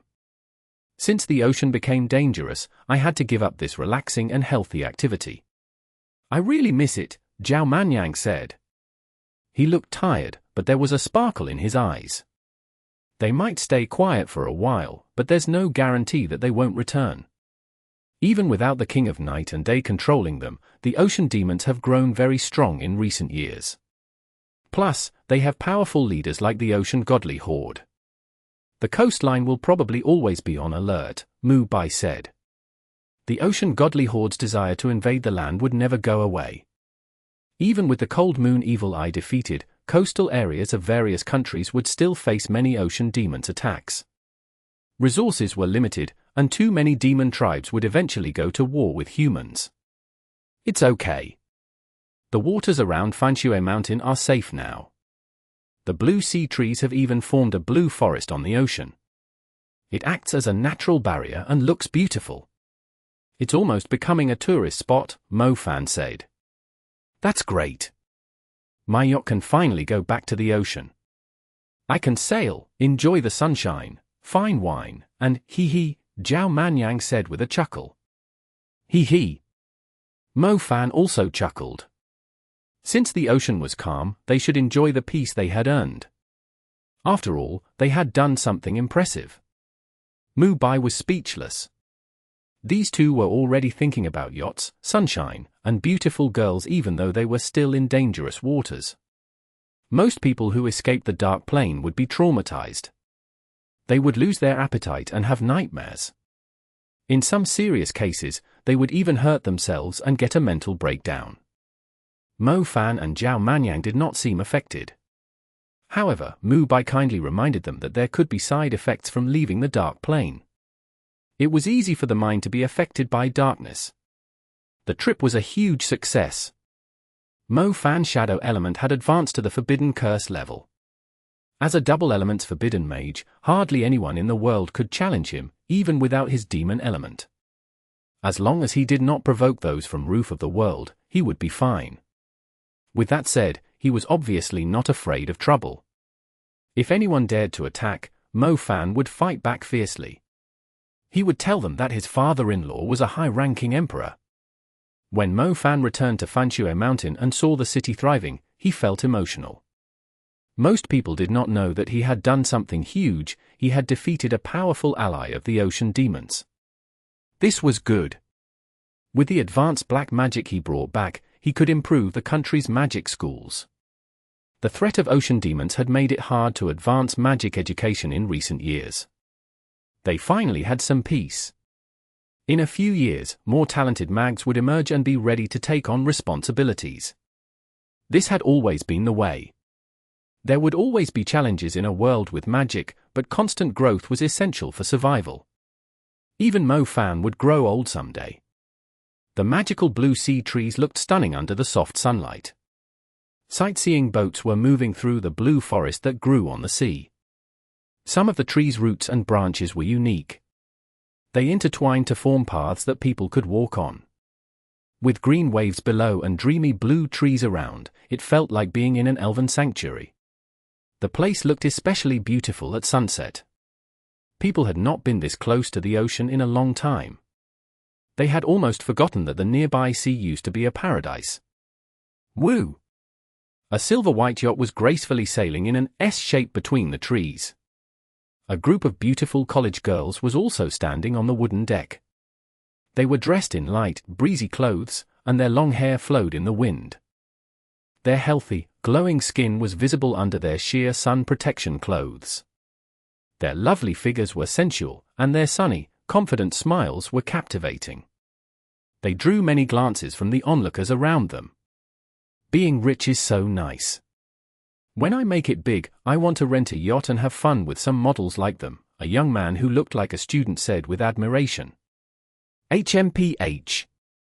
What's so special about them? They get to live so happily because us mags risk our lives to protect them. I really look down on people like them. Is having money really that impressive? Another man who had been in battles retorted. Hey, isn't that Mo Fan on the yacht? Yeah, it is. Well, he deserves to have fun. The man quickly changed his opinion. They could not compare themselves with Mo Fan. He had truly made a huge contribution that benefited all forbidden mags. Besides, there were not that many beautiful women on the yacht. It did not suit his status. Mo Fan had a cold beer while he enjoyed the gentle sea breeze on the yacht. The ocean had a fascinating allure, and it was a shame that it had been overrun by ocean demons. Humans tended to wear less clothes when near the warm and romantic ocean. Mo Fan appreciated its simplicity and natural beauty. Mo Fan, can you help me put sunscreen on my back? Make sure it's even, a cheerful girl asked. As a respected senior at Pearl Institute, he had to help his junior with such small favors. Don't use magic. Use your hands, the sexy girl reminded him. Zhao Manyang was sprawled out on a bench. Exhausted from the dangerous situation they had experienced, he did not feel like moving. Two beautiful girls were taking turns feeding him watermelon, one spoonful at a time. He just looked straight ahead. When the girls leaned over to offer him the delicious watermelon, their chests would get closer to him. Mu Bai, why are you so stubborn? Technically, you're not even a true human anymore. Why do you still act so pure and innocent? Who are you trying to impress? You were a virgin when you were alive. Now that you're practically half dead, you still cling to that virtue. If you ever become a ruler of the Dark Plane, I'll make sure everyone knows that you're a virgin, Zhao Manyang criticized Mu Bai in annoyance. Mu Bai was indeed reserved. He was not used to being surrounded by so many girls in bikinis. Everywhere he looked, there were bare thighs and skin. He could only lie on his back helplessly and look at the sky. However, Zhao Manyang's words angered him. Through gritted teeth, he retorted, "You'd better not fall into my hands. I'll bring every lascivious dragon from the Dark Plane and make sure you have a good time with them. Don't you dare bring up those dragons to me." Zhao Manyang's anger flared. He nearly rushed forward to confront Mu Bai. "Don't you dare lecture me about what to do, then," Mu Bai retorted. The girls burst into laughter when they heard the two men arguing. Why were these two big shots in the magic world so down to earth? They were arguing like two buddies in a college dorm. The girls had thought that these two men would be all serious and mysterious. Mo Fan, I also study the shadow element. Can you give me some private tutoring sometime? She fed Mo Fan a cool slice of watermelon. Mo Fan pushed his sunglasses down a bit and saw a pure, charming face. He liked such straightforward people the best. She was also gentle when asking for help. Sure. You know, the shadow element is best practiced late at night. Mo Fan took a bite of the sweet watermelon and gave the pure and charming girl a meaningful look. She immediately understood and massaged his leg. Mo Fan, I heard that you're also great at the summoning element. Could you give me some tips when you get the chance? At that moment, a slightly cold voice came from one of the girls on the yacht. Even though she was asking for help, her voice carried a hint of dignity and nobility. It was as if she usually avoided interacting with other men. If it were not for Mo Fan being so special, she would not have approached him. Oddly enough, Mo Fan was quite fond of her voice type. He enjoyed watching this ice-cold beauty gradually open up to him. It gave him a special sense of accomplishment. Summoning element, who? That's no problem. Mo Fan did not turn around. Instead, he moved his shoulders to signal the cool and distant beauty to massage them. Soon, her fair hands landed on Mo Fan's shoulders, and she started applying pressure. At first, Mo Fan did not notice anything wrong. But when he saw the strange look in the cheerful girl's eyes, he realized that something was off. No way! With his keen senses, how could someone move behind him unnoticed?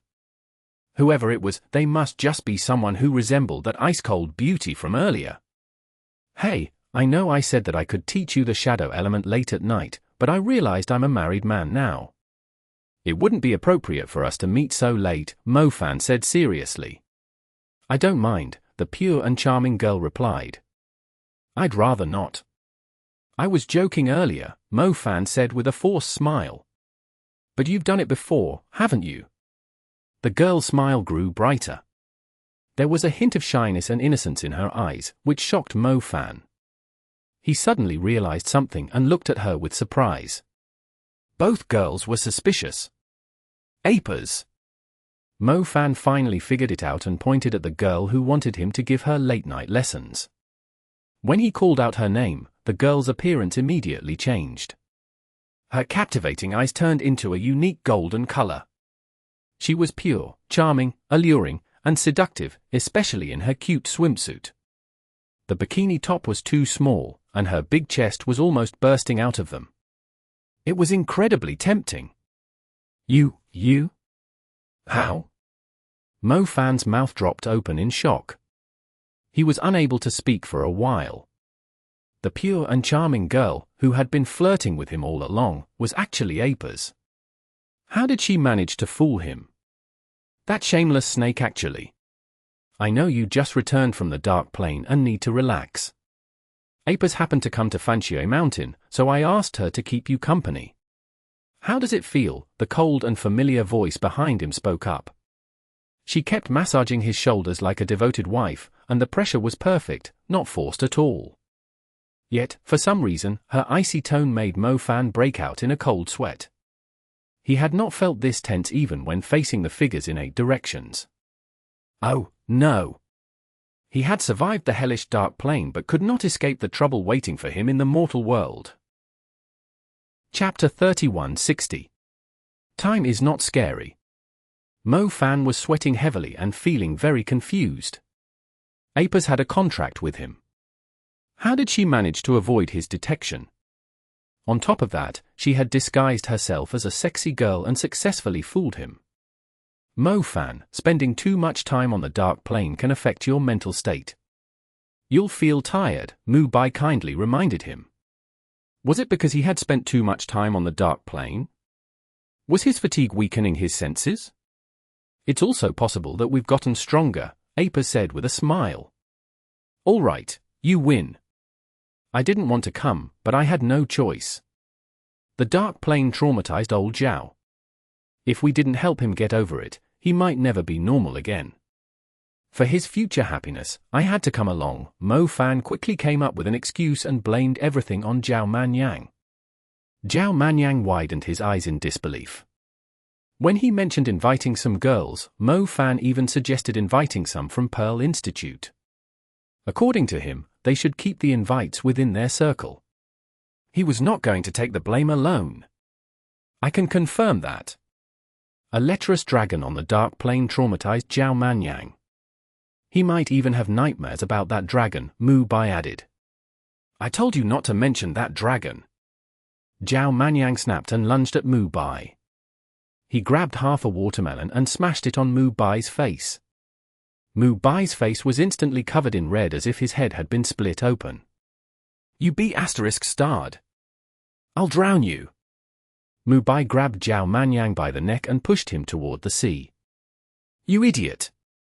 I'm a water element forbidden mage. Moron. I don't need to breathe. The two quickly sank to the bottom of the sea.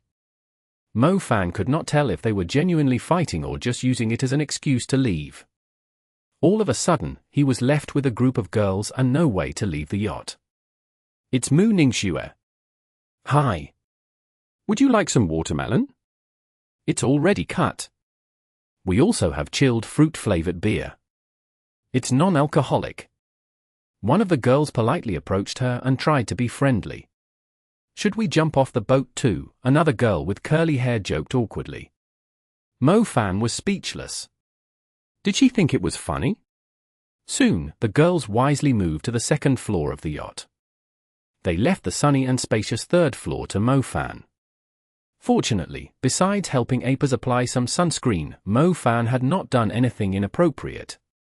He kept insisting that he was only there to help Zhao Manyang recover. He also realized that he might be able to push the limits a bit more. We finally get to have some peace at sea. I wanted to give you a swimsuit, Shue. Since we're here, why don't you put it on and show me? It's been a while since we've had a moment like this. Mo Fan showed no hint of guilt and tried to take control of the situation. Mu Ningxue was standing next to him in a white silk shawl. She had likely just returned from Europe. The shawl danced in the sea breeze and accentuated her alluring figure, but the luxurious shawl paled in comparison to her skin. Apers, bring us some garlic-flavored lobster and a bottle of red wine. Pour it for me and Shue, Mo Fan ordered before Mu Ningxue could reply. Apers pursed her lips and glared at him. Was he treating her like a maid again? Was she supposed to serve him and Mu Ningxue? Who are you glaring at? Without my help, how would you have gotten your mother's body back? Kufu and your sisters would still be using you to cause trouble, Mo Fan quickly reminded her. Fine. You're the best. Without you, I wouldn't have become the emperor of the evil temple, Apers replied sarcastically, but her tone and expression were not off-putting. With Apers gone, Mo Fan finally had a chance to be alone with Mu Ningxue. Mu Ningxue was cold and difficult to please. Mo Fan decided to change the subject. He told her about his experiences on the dark plane in detail so that she could feel the tension and danger he had faced. That way, she would understand how tough it was for him. Even if he occasionally made mistakes, they were forgivable. He had it all planned out. Mo Fan looked into Mu Ningxue's clear, bright eyes and waited for her to gently say, "You've worked hard." However, Mu Ningxue asked a question that caught him off guard. So, you've been spending time with Asheruya all this time? The question hit Mo Fan right where it hurt the most, his heart. No way. He just talked about how he had negotiated with the Bright Blood King, endured the long and helpless journey, and bravely confronted the Dark Kings. But Mu Ningxue did not seem to care about how tired he was.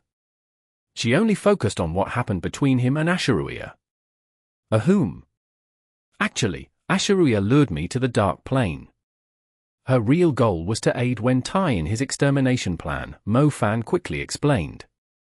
Crossed any lines? Mu Ningxue asked. Oh, you mean the King of Night and Day? Of course he did. He influenced the Ocean Godly Horde and even manipulated all humans. I was asking about you and Asheruya. Did either of you cross any lines? Mu Ningxue's tone was gentle, while her eyes revealed a concerned but calm look. However, the gentler she sounded, the colder she seemed to Mo Fan. Of course not. Mo Fan replied firmly and broke the tension that Mu Ningxue had created. I believe you. Mu Ningxue chuckled, as though she had only been teasing Mo Fan. At the same time, Apers brought the food and wine that Mo Fan had requested. She had also changed into a new swimsuit. Then, she rolled her eyes at Mo Fan and went to enjoy herself elsewhere on the yacht. Mo Fan glanced at Apers and noticed that she had put on a slightly more conservative swimsuit. Even so, it could not hide her alluring figure. Mo Fan quickly realized that he needed to avert Mu Ningxue's attention. He had to say things that she wanted to hear and not focus on Asheruia. You look stunning today. You know, people can be so different. Some may show a lot in revealing clothes, but they can't compare to you in that white silk shawl. You're incredibly charming even though you've just revealed a hint of your neckline. Ever since you appeared, I haven't been able to take my eyes off you, Mo Fan said. No woman would ignore compliments about her appearance. This move always worked like a charm. Zhao Manyang gave Mo Fan a thumbs up underwater. Mo Fan was such a smooth talker when he desperately tried to smooth things over. He was so impressive that even Zhao Manyang commended him. Luckily, Zhao Manyang had plenty of yachts. He gave his butler a call and arranged for another yacht. He lent this yacht to Mo Fan and Mu Ningxue, while he and the girls took another yacht farther out into the sea. They planned to have another round of champagne there. This is the swimsuit I bought for you. Since everyone's gone, do you want to try it on? Mo Fan took the carefully selected swimsuit from his space bracelet. He refused to give up. It's black like what Apers wore earlier. I don't really like it, Mu Ningxue said. Ooh? Apart from this comment, there was no cold rejection or dismissive look. Had Mu Ningxue been teasing him? Did she actually want to reward him for his efforts? Well. She was truly a refined woman and also the Castellan of Fanxue Mountain. She was understanding. Apers' swimsuit is navy blue. It's different from the black one I got for you, Mo Fan explained quickly. Didn't you say you couldn't take your eyes off me? Mu Ningxue responded with a cold snort. Mo Fan felt like giving himself a slap. Mu Ningxue's tactic seemed familiar. How did he keep falling for it? No matter what he said, he would always be at a disadvantage. Could he never win against Mu Ningxue? Seeing his crush made him lose his common sense.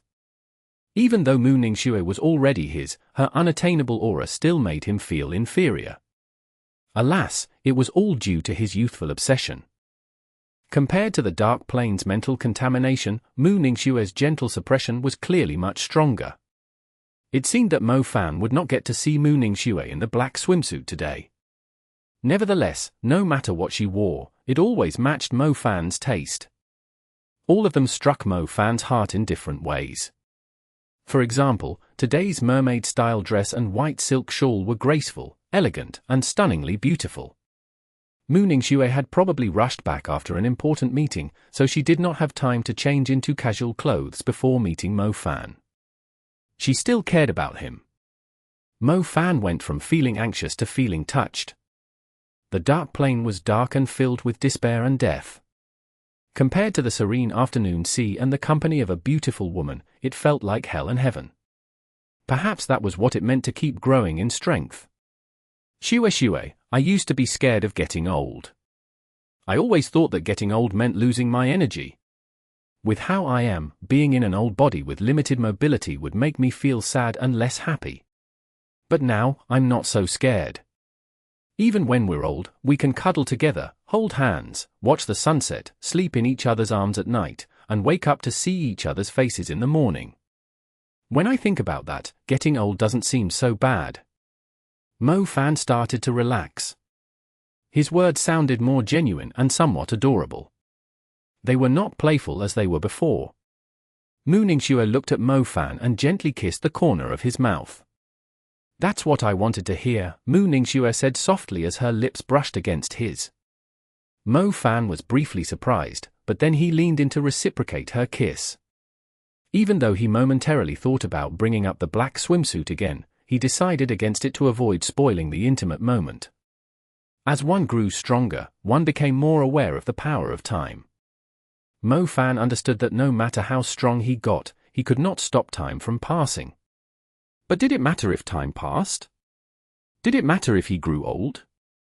It would not stop him from peacefully enjoying this moment with his loved one. Chapter 3161. Lingling-Maiya Duo. Over in the Antarctic, thin blue threads formed on the quiet sea and gathered into a mirror. The thin mirror floated on the cold sea water.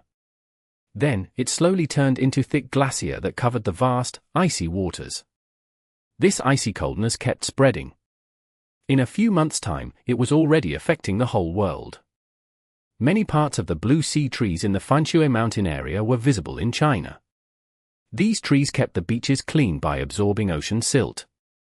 So, they created a pristine wetland along the coast.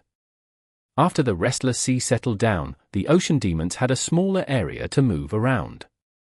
Rivers and lakes were connected to the ocean. But when the invading seawater pulled back, the ocean demons found it hard to enter the water systems of big cities through those rivers. The war along the coastline was not as bad anymore. Some ocean demons still wandered around, and many nests were left, but the fight had changed from a nationwide sea battle to a 20,000-kilometer cleanup. It showed that the country had made it through its toughest times. The welcoming ceremony at Pearl Institute officially started. After Dean Xiao gave his same old, long speech, he turned to Mo Fan. Now, it's Mo Fan's turn to speak. Feel free to ask questions, Dean Xiao said. Mo Fan walked up to the stage and saw a large audience. Whenever Mo Fan spoke on stage, he would feel a bit nervous. He knew himself well. Knowing that his words and actions might influence the country's young people, he felt some pressure. Let's get straight to the Q&A session. Does anyone have any questions? Mo Fan was unsure of what to say, so he asked the new students to ask him questions. This time, Pearl Institute had a much larger number of new students. It was hard to say if it was due to environmental pressure or just more people wanting to become mags. Pearl Institute, which used to have strict admission standards, had also accepted more students this time. Hi, Mo Fan. I'm Chenmu. There's something I've been wanting to tell you in person for a while. A lively girl with shoulder-length hair stood up and spoke. Mo Fan found her familiar, but he could not remember where he had seen her before. Chenmu. Mew. Mo Fan suddenly remembered her, and he was surprised. She was the girl from the resettlement town. He remembered how her pure heart had helped him during his fight with Red Demon Lu Kuan. Without her, he might not have been able to defeat the Red Demon. Who? She was already old enough to be in college? He thought that she was a child. Or had he always been wrong about her age? She previously had a darker complexion and appeared weak as well as malnourished. But she looked different and friendly today. Her skin, though not fair, was also healthy and glowing. Her features had matured, and her lively smile was so charming that it evoked affection and fondness in others. Yes. It's me. It's been a while, Mo Fan, Chenmu said with her familiar smile and pure gaze. It was obvious that Chenmu was looking forward to seeing him, her eyes were shining. She looked at Mo Fan like he was a caring older brother and a hero. I didn't expect you to be here at Pearl Institute. Are you a mage now? Mo Fan asked with a smile. Yes. I'm a summoning element mage, just like you, Chenmu replied. Mo Fan remembered that when he first joined Pearl Institute, he was also a summoning element mage. This reminded him of his early days at the institute. Despite having some disagreements with his classmates, he still returned to Pearl Institute with honor. Chenmu, do you have any questions for Mo Fan? Dean Xiao asked. Chenmu shook her head and said, I don't have any questions, but I have something to say to those who've been protecting us. We've all grown up. Thank you for everything you've done. Mo Fan looked at her sincere, confident smile and could not find the words to respond. At that moment, he thought of many people. His journey was similar to Chen Mu's, with a mentor figure coming into his life to guide him. He never thought he would become that kind of person himself.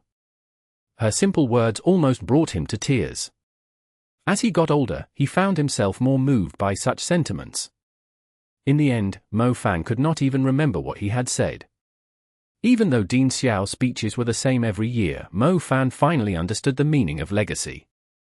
Nothing in the world lasted forever, including himself. Even if Mo Fan reached the same level as Wen Tai, his time would eventually come to an end. Would it truly be the end, though? Pearl Institute would continue, the world would continue, and magic would continue. Accepting the passage of time and passing on his will was far greater than the lifeless monument on the dark plain. The morning glow was beautiful, and so were the smiles of the young students. Mo Fan suddenly felt reassured. He knew that even if he were no longer around, there would still be people to protect and continue the legacy of Pearl Institute, the city of belonging, and the country. Lingling, thank you, Chen Mu said with a satisfied smile as she stood before Lingling. After all these years, she finally had the chance to thank Mo Fan in person. He has saved so many people.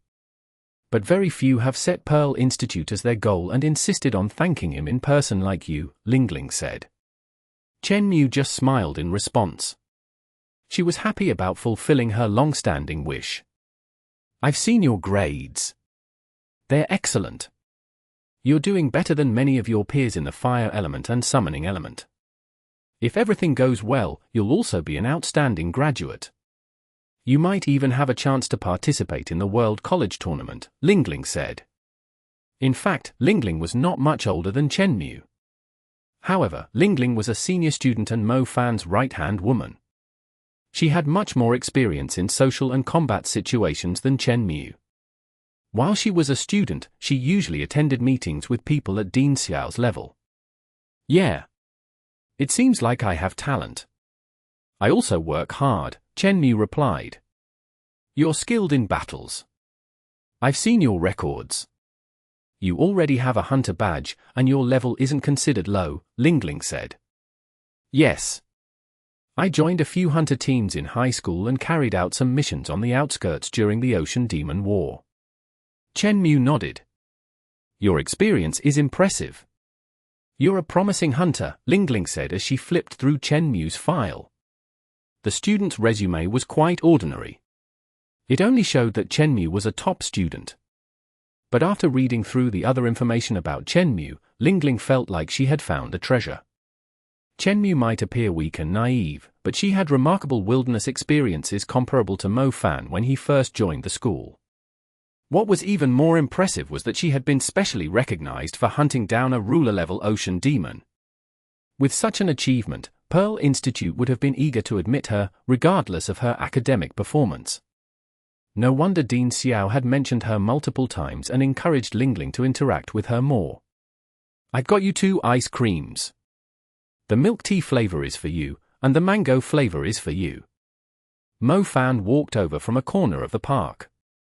He held 2 ice creams in his hands and controlled a popsicle with mind control. The popsicle was for himself. He handed the 2 ice creams to the 2 girls. Mo Fan, from now on, Mu belongs to me, Lingling declared as she took the ice cream with a serious expression. What do you mean? Although Mu is so attractive that both guys and girls like her, you can't just openly snatch her away like this, Mo Fan replied. He was puzzled by Lingling's excited demeanor. Lingling was proud and very selective about who she favored. Yeah, so you won't have to worry about me bringing some random guy to see you in the future, Lingling added sarcastically. Her words made Mu blush. Nervously, she said to Lingling and Mo Fan, I don't know what you're talking about. Mo Fan, I'm officially kicking you out of the Clear Sky Hunter Agency. Mu will take your place, Lingling announced. Because I'm too old? Mo Fan's eyes widened. You've got too much going on and have to deal with the emotions of your admirers. You're just not focused on hunting anymore. And with your current level, the hunting bounties available to you are too limited, Lingling explained. With Mo Fan's current strength, most of the tasks that required his involvement had significant implications for the base city and the country. However, Lingling could not always join him on these missions. This situation frustrated Lingling to no end. She missed the old days when Mo Fan struggled financially, had low cultivation, and needed to improve. During that time, they had plenty of tasks and exciting challenges to tackle together. Currently, Mo Fan only sought her out when faced with particularly tough problems. The main issue was that he was a forbidden mage. His level would restrict him. To Lingling, it was a pity that Mo Fan had become a forbidden mage. "You're inviting me?" Chen Mu was somewhat shocked. The Clear Sky Hunter Agency was well known. Mo Fan and Lingling were even a legendary duo in the hunter community. Chen Mu was surprised to receive an invitation from Lingling, and it was to become her partner. "Lingling, you've changed. I always knew that being a hunter mattered more to you than anything else, and you didn't truly care about me. Fine. Since you've made your decision, I'll just leave." Mo Fan pounded his chest and stomped his foot. He felt a mix of resignation and bitterness, similar to how a father might feel when his daughter started neglecting him after getting married. "Give me the badge," Lingling said, and ignored Mo Fan's theatrics. "I've just been a bit busy. Please don't kick me out." Mo Fan did not give up. "I want to go on a mission," said Lingling. Mo Fan glanced at Chen Mu. Honestly, Mo Fan had strong senses. He could sense that Chen Mu possessed a powerful nebula, much stronger than her peers. It reminded him of his own confidence back when he could take on the entire school alone. However, Chen Mu was more reserved. She gave off an impression of needing protection rather than displaying her strength. She and Lingling were around the same age and showed exceptional potential. She seemed like an ideal partner for Lingling. Lingling was much more powerful than her peers, which often left her feeling bored. As she got older, it was harder to find people who could keep up with her. Chen Mu, however, stood out as an exceptional talent, and Lingling was keen on teaming up with her. Actually, this was a good thing. This way, Lingling would not feel as lonely anymore. Alright then, the Mo Fan Lingling duo is now history. The Lingling-Maiya Duo is born and set to become legends of their time. Mo Fan sighed and accepted this reality. Chapter 3162. Live life to the fullest. "But I just started school," said Chen Mu. "That's okay. When I first started, Lingling invited me to the Clear Sky Hunter Agency. Since then, I've become a diligent hunter there. Learning and practice should go hand in hand. This way, you grow faster and have a clearer direction." Mo Fan shared his experience. Becoming a hunter helped him grow more effectively. However, it was riskier than just training in school. Luckily, Lingling was an experienced hunter.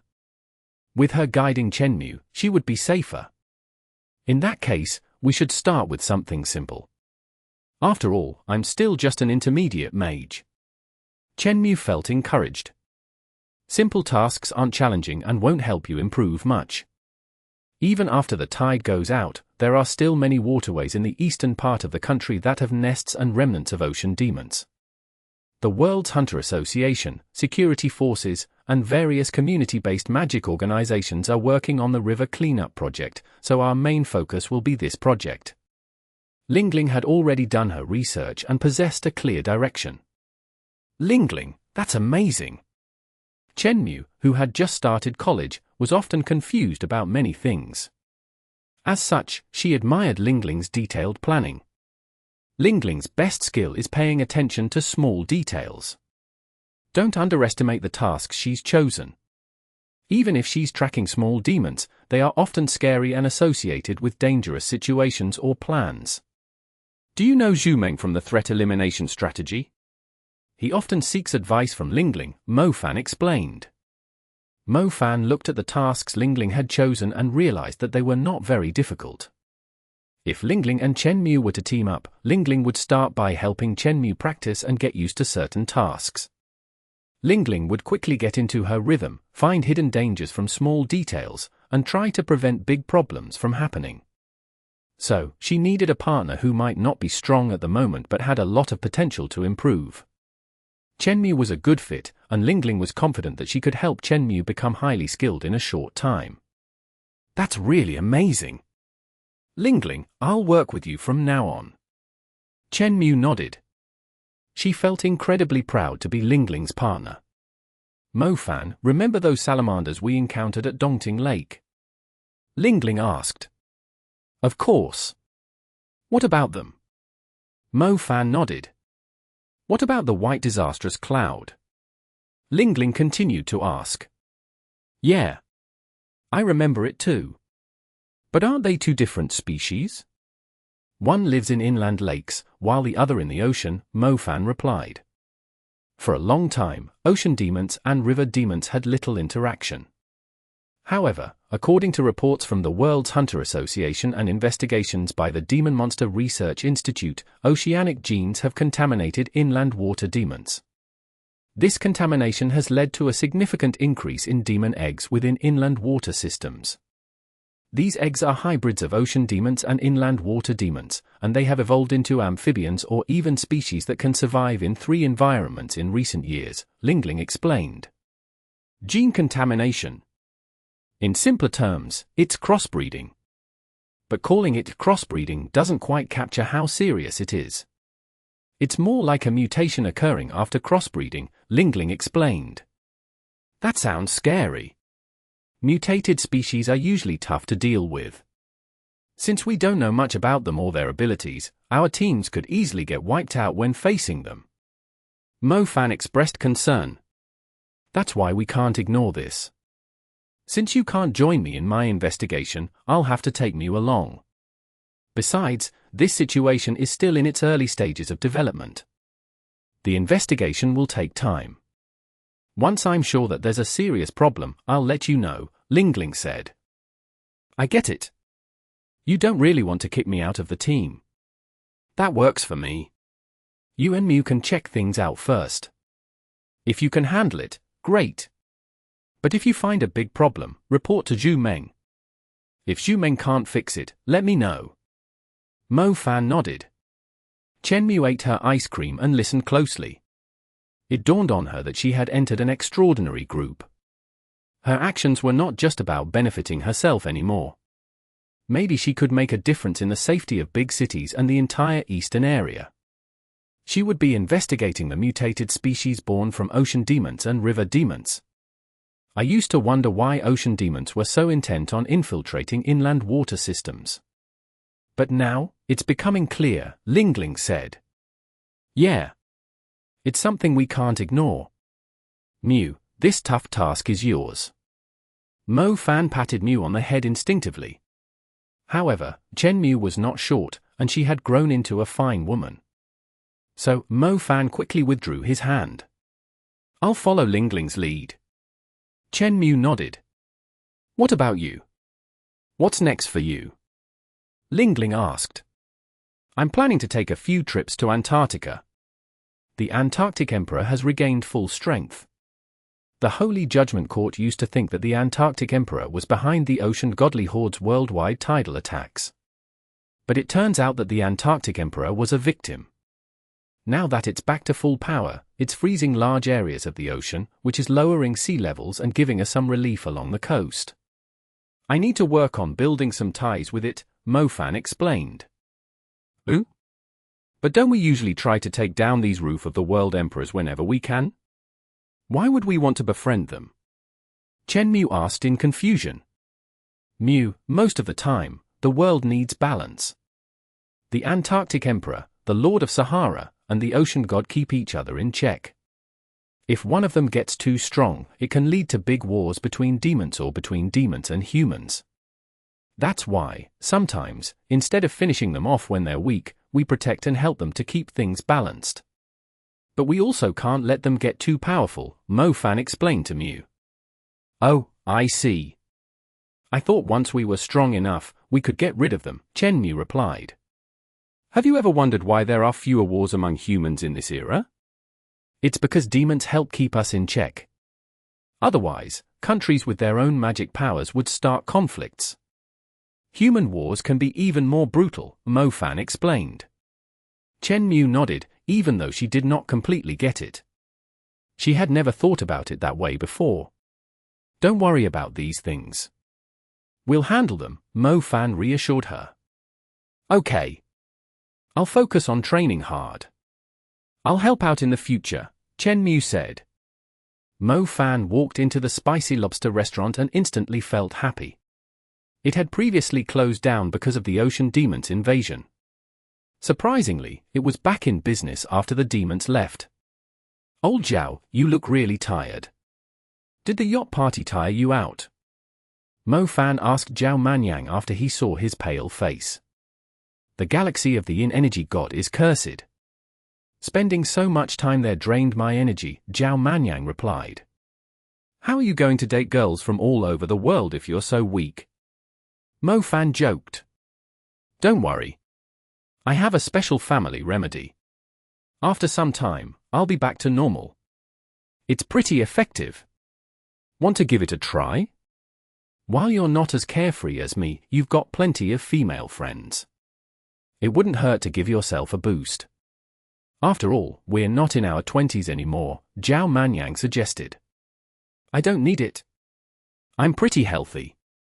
Why don't you ask Mu Bai? Oh, he doesn't need it, Mo Fan said. Speaking of which, why isn't he here yet? Zhao Manyang asked. They had planned to have beer and lobster together, but Mu Bai was late. He said he needed to help out a friend, Mo Fan explained. A friend?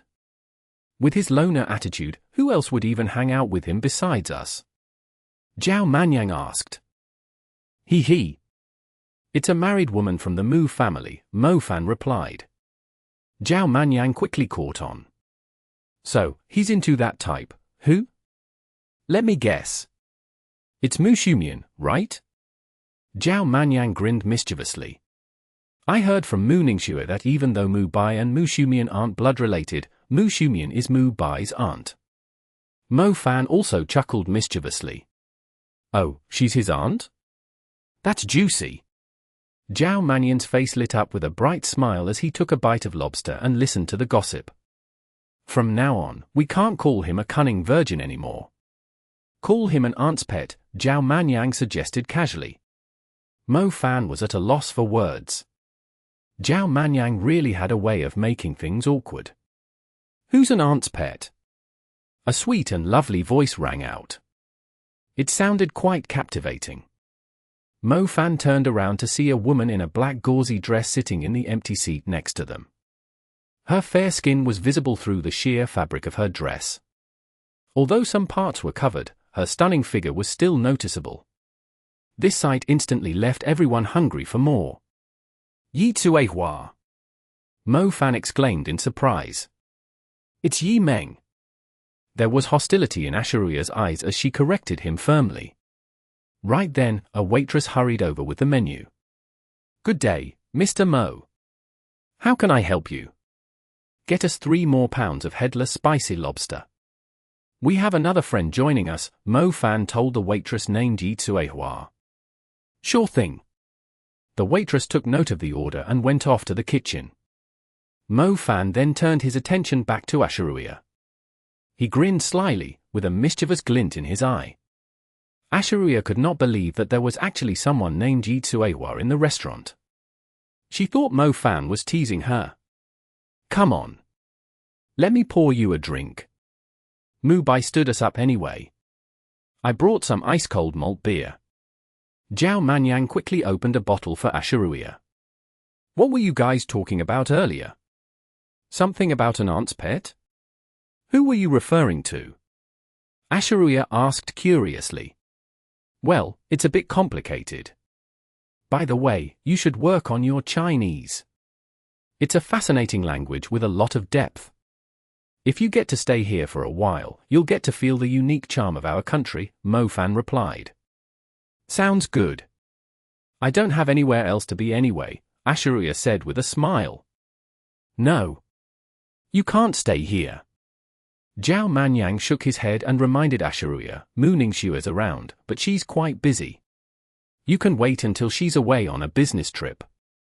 Old Zhao, don't misunderstand the situation. There's nothing romantic between us.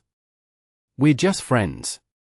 I'll introduce you two later, Mo Fan said calmly. Ah, got it.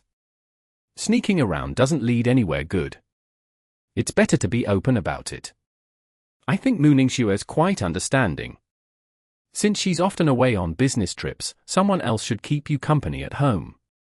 Mo Fan and Asheruya looked at Zhao Manyang with disdain. What outrageous comments! Old Zhao, why are you like this? Just because you believe men and women can't be friends doesn't mean Yimeng and I aren't friends. Right, Cui Hua. Mo Fan said. Asheruya felt annoyed when Mo Fan called her Cui Hua, especially after realizing the meaning of the name in this country. But before she could respond, the waitress named Cui Hua came over to serve some side dishes. She added, exactly. I'm good friends with Xiao Wu from the kitchen. It's all about who that person is. Mo Fan nodded enthusiastically and agreed with her perspective. Ha ha. As a friend, my best advice is to use protection. In ancient times, if the mistress had children before the legal wife, she'd often end up dead, Zhao Manyang said. Disgusting. Asheruya commented. Despicable. Mo Fan cursed. Gross, the waitress also chimed in. Zhao Manyang did not care one bit. He believed that adhering to conventional moral standards, especially regarding relationships between men and women, would only hold him back in life. He wanted to live life to the fullest. Chapter 3163. Encountering the Divine would well again. Winter was over, and new buds were starting to sprout all over the snowy city. Green vines and purple-red plum blossoms were also spreading throughout the city. Far away in the Antarctic, a space resembling an oval-shaped mirror gradually tore open. A familiar part of Pearl Institute in the mysterious eastern country was visible in this mirror. Alas, creating a teleportation portal over such a long distance is risky. Mo Fan let out a long sigh. Despite the cold, he was sweating profusely. Teleporting halfway across the world required skill and also courage from the Mags. They could never be certain that setting the destination to the Pearl Institute would not accidentally send them to the forbidden lands of Kunlun. Panglai, the chief royal mage, and the other forbidden mags hesitated. After some consideration, Panglai chose to be cautious and told Mo Fan, "It makes us dizzy. We plan to fly back slowly, so we'll pass on using the portal. Flying back will take a lot of time. Trust me. Once you step through this portal, you'll see Pearl Institute," Mo Fan said confidently as he patted his chest. Oh, no. The plan to negotiate with the Antarctic Emperor went too smoothly. It feels too good to be true. I'm afraid of karma, so I'd rather be cautious, Panglai replied. The other royal mags smiled as they declined to use Mo Fan's portal. All right. I'll go first, then. Take care, everyone. Mo Fan could not force them, but he was still annoyed by Panglai's lack of trust. With that, Mo Fan straightened up and stepped into the teleportation portal he had created. In the next moment, he disappeared from the freezing region. The other mags felt a bit envious, as they only knew elemental magic. While the space element might not be the strongest in battle, it looked the coolest. 2 weeks later, Panglai and his team of royal mags safely returned home from their trip to the Antarctic. Coincidentally, Pearl Institute and Imperial College teamed up again to organize an exchange event. Before Panglai and his team could rest, they were invited to the National Institute to share the success of their mission with the talented and enthusiastic young mags. Please welcome Panglai, the chief royal mage. Oh, please, I just played an advisory role this time. The real leader was Mo Fan. I'll let him talk about our journey first, Panglai said humbly. Without Mo Fan, who was well known as the Evil Sun King, the royal mags might not have received any respect from the Antarctic Emperor. So, Panglai knew who the real hero was. Who? Didn't Mo Fan come back with you guys? Asked Feng Li, an instructor from the National Institute. No. Mo Fan made a teleportation portal and came back alone. He should have been back 2 weeks before us, Panglai explained. But we haven't heard anything about his return. We even sent people to check on Fanshui Mountain. Dean Xiao, did Mo Fan return to Pearl Institute? Feng Li asked. Dean Xiao shook his head. He had no idea about Mo Fan's early return. Well, that's strange. Where could Mo Fan be? Maybe his recent tasks have been too heavy, so he's secretly gone on a vacation. Feng Li pondered. I'm not sure if I should say this, Pang Lai said as he glanced at the other royal mags. After hesitating for a moment, he continued, I think he might have been teleported to some forbidden area in the world. The other royal mags nodded and appeared relieved. Fortunately, they had not used Mo Fan's teleportation portal 2 weeks ago. Otherwise, they might have ended up in a strange place or even out of this plane. In a faraway place where the Sahara Desert met the Atlantic Ocean, a wild man emerged from the swirling sands. His lips were cracking from dehydration. A massive sandstorm was roaring behind him. Within the swirling golden sands, hundreds of angry crimson eyes were focused on him. They were determined to force him out of the desert. Stop chasing me. I accidentally wandered into your sacred land and took a sip of the sacred spring. Is it necessary to be so ruthless? Mo Fan, the wild man, glanced back at the swirling sands and felt tired. Teleportation portals were so unreliable. He was supposed to end up in East Asia, near Pearl Institute. How did he end up here in the Sahara Desert? In truth, Mo Fan felt somewhat happy to be there. He had previously been chased by an arrogant sandstorm spirit and barely managed to escape from the desert. After becoming a forbidden mage, Mo Fan was determined to confront this sandstorm spirit and show that he was no longer the same as before. However, he underestimated the strangeness and power of the Sahara Desert. It turned out that the sandstorm spirit lived in groups. They formed a large population, almost like rulers of a certain area. They controlled the northern parts of the Sahara Desert, and even the ruler of the Sahara had to respect them to some extent. Not long ago, Mo Fan had a friendly match with the Antarctic Emperor. He was not in the best shape, yet he boldly challenged all the sandstorm spirits in the northern Sahara Desert. He almost got himself into big trouble. Fortunately, Mo Fan gained something valuable this time. He acquired the sacred spring from deep within the desert. Its effects were similar to those of the underground holy spring. It could help restore the Azure Dragon's energy. Mo Fan never expected to find such a valuable item hidden in the Sahara Desert. He risked his life to grab it and quickly fled. Stop chasing me. If you don't stop, I'll fight back. Mo Fan was frustrated after he saw the overwhelming yellow sand and countless angry eyes. Roar, the sandstorm spirits responded angrily. They were willing to lose as many of their troops as necessary to bury this bold human right there. They had not experienced such humiliation in thousands of years. Mo Fan had disrupted their sacred ceremony. Despite threatening to fight back, Mo Fan did not slow down. The most thrilling thing about this world was that no matter how powerful someone became, there would always be someone who could beat them down. Mo Fan could actually defeat these sandstorm spirits.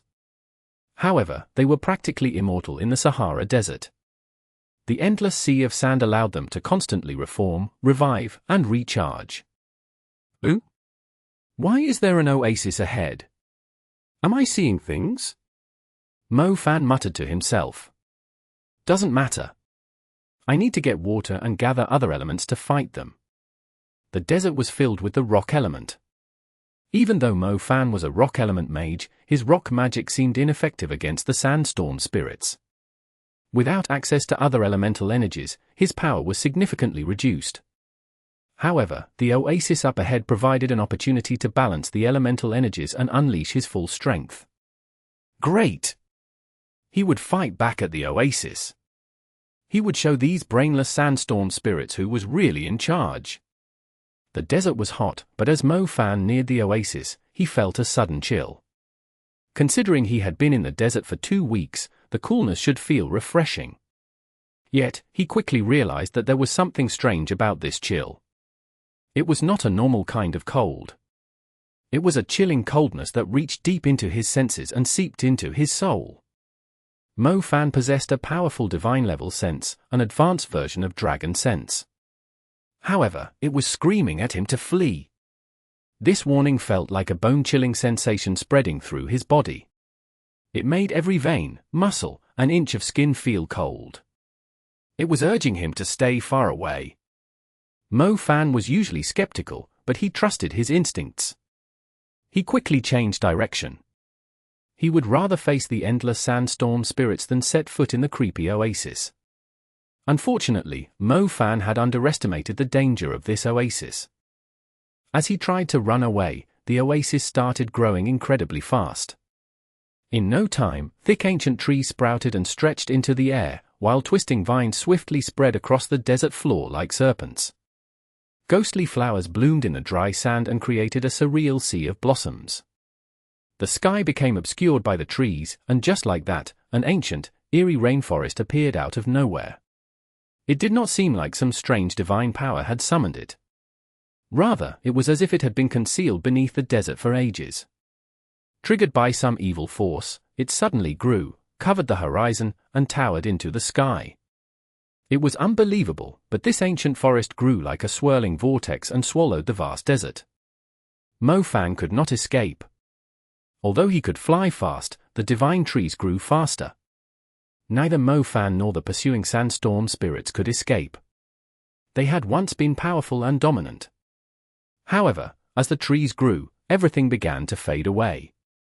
Even the bright sun vanished, let alone the defenseless sandstorm spirits. Divine would well. Mo Fan was shocked. He felt a chilling familiarity amidst his fear. Back when he was chasing Zhao Jing, that guy had thrown a sprout of the divine wood well. The strength of that sprout allowed Mo Fan to catch a glimpse of the divine wood well, but that one little peak almost killed him on the spot. Mo Fan did not expect the real divine wood well to be hidden beneath the vast Sahara Desert. Today, he had stumbled upon it. The Sahara Desert and the divine wood well had no connection, yet they were strangely together. Even Mo Fan, who thought himself invincible, felt uneasy. Was this going to be his day of reckoning? Was he going to be in deep trouble today? Chapter 3164. The Hidden Heaven. Since there was no way to escape, there was no point in resisting. Mo Fan gritted his teeth. The appearance of the divine wood well was strange and beyond comprehension. Being the one to lead the humans, he could not allow something so mysterious to exist. As the divine wood well expanded, Mo Fan closed his eyes. The sandstorm spirits were not as calm as Mo Fan. They had never seen anything like this before. Even though they were fearless beings, they sensed danger from the divine wood well and tried to run away. However, escaping was impossible. The sandstorm spirits were inexperienced. They should have done what Mo Fan did, stay still and calmly wait for death. Time passed slowly. By the time Mo Fan opened his eyes again, the sandstorm spirits had stopped screaming. He was not sure if they had been scattered into different unknown realms or if they had been completely wiped out. Seeing the familiar faces again, Mo Fan forced a smile. He was not sure if a friendly greeting would work. Although Mo Fan seemed calm, experienced, brave, and ready to explore further, he felt like a scared kid about to spend the night in a graveyard. He had to step forth, but he was very uneasy. His determined look did not stop his heart from racing. Mo Fan also realized that gaining more power did not make him any less afraid of the divine wood well. People often said that all fear came from not being strong enough. Mo Fan used to think that too. He had believed that with his current level, he would not be as scared as before. But after he experienced the divine wood well's eerie aura again, he realized that his great power was useless there. It was as if advanced weapons and powerful magic spells were ineffective in the place. Hee.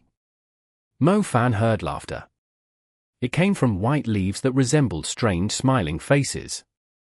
Even though they made no noise, Mo Fan felt like he could hear them laughing. You're back again. This time, you have to stay here forever. Despite being vines, flowers, and grass, they seemed conscious. Even stranger, they engaged in conversation with Mo Fan.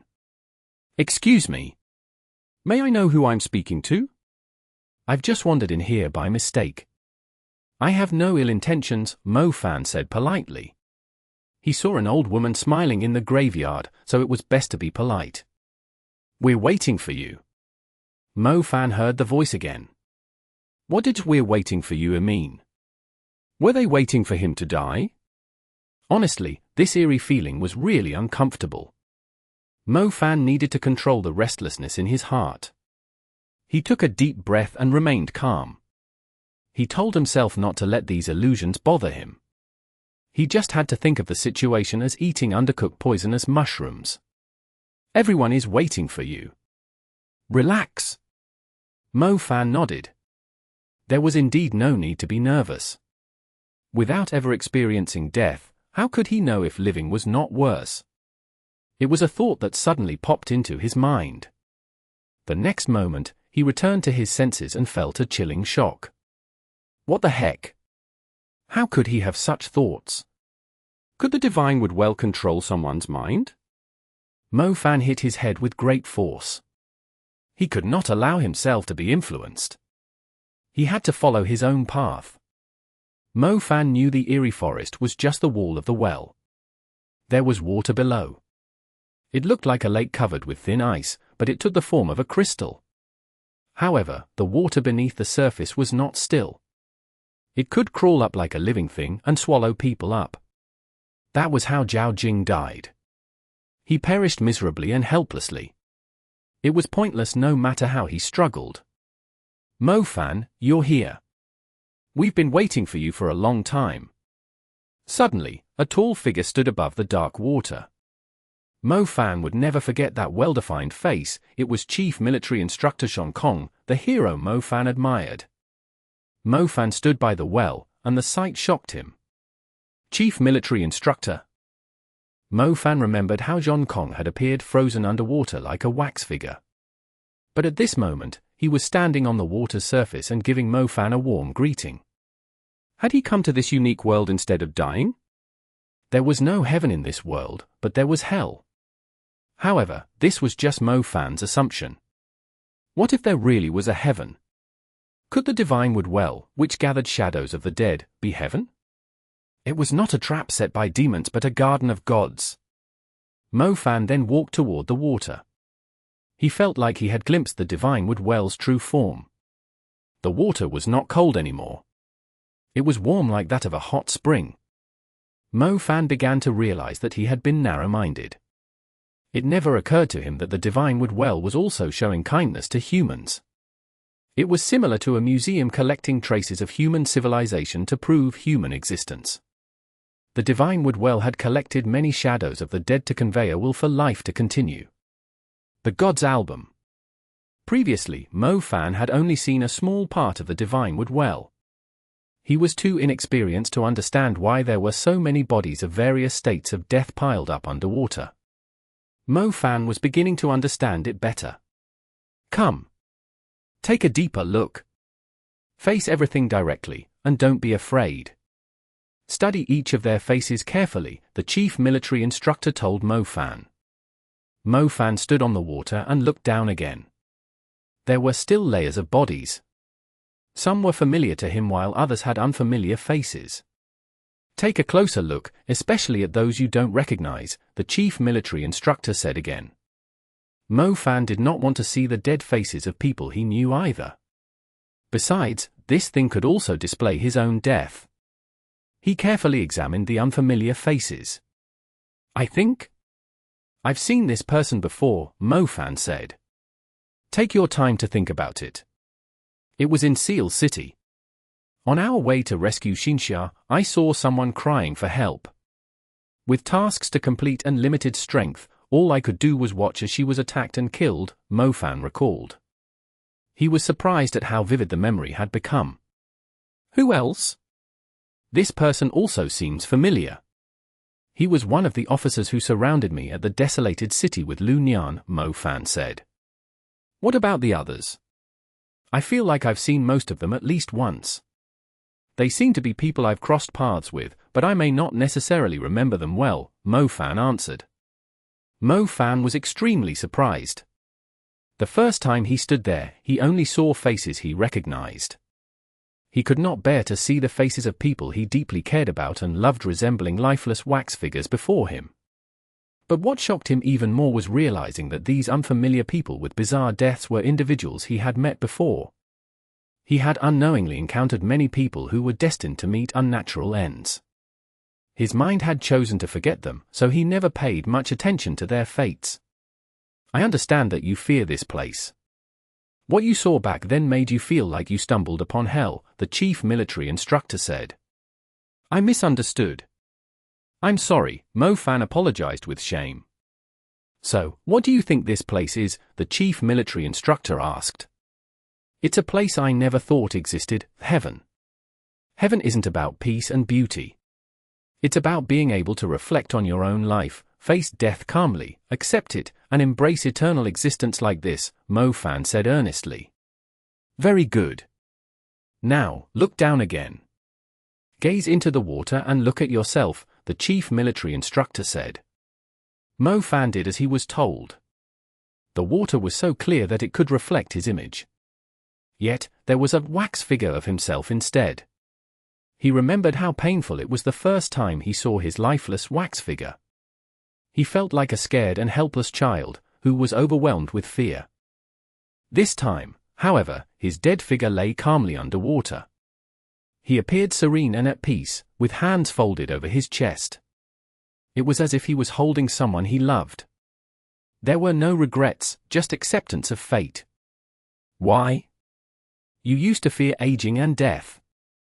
Naturally, the divine would well showed you your end, the chief military instructor said. And now? Now, you accept everything calmly. You fought against fate and cherished what you had. You understand that every strong person and ruler can't escape time and seek immortality. This has led to much evil and resentment. In the end, their fate is the same as the one you saw before, the chief military instructor explained. I see. Mo Fan nodded. The horrible image of his death from before had not been a result of defeat. It had been due to him begging time to let him live longer. This was a fate most extraordinary people could not escape. As time passed, who would not feel like a desperate, helpless child? Who would not struggle and want to fight back? So, he died of old age. In the past, he resisted time, but he had changed to calmly embrace it. What about you? Mo Fan suddenly asked. Me? Are you asking if I faced death calmly or if I was forced to leave this world? The chief military instructor replied. Yes. I want to know why you made that choice during the battle in Holy City. You could have changed everything, Mo Fan said. Because I saw this place before you and understood its true meaning earlier. I didn't leave. I chose to return my soul here, the chief military instructor answered. Is the divine wood well a hidden heaven? Mo Fan asked. The chief military instructor nodded. I understand now. This place is beyond everything. But chief military instructor, I have one last question, Mo Fan said. The chief military instructor smiled patiently. As your student, have I ever disappointed you? Mo Fan asked. The chief military instructor was momentarily surprised, but he smiled again and replied, Never. Thank you. Mo Fan finally received the answer he wanted to hear. He opened his arms, ready to merge with the water that was filled with shadows of the dead. The chief military instructor watched quietly and waited for Mo Fan's final moment. Time passed slowly, and Mo Fan seemed lost in his memories. He remained in that position for a long time, on the verge of falling but not actually falling.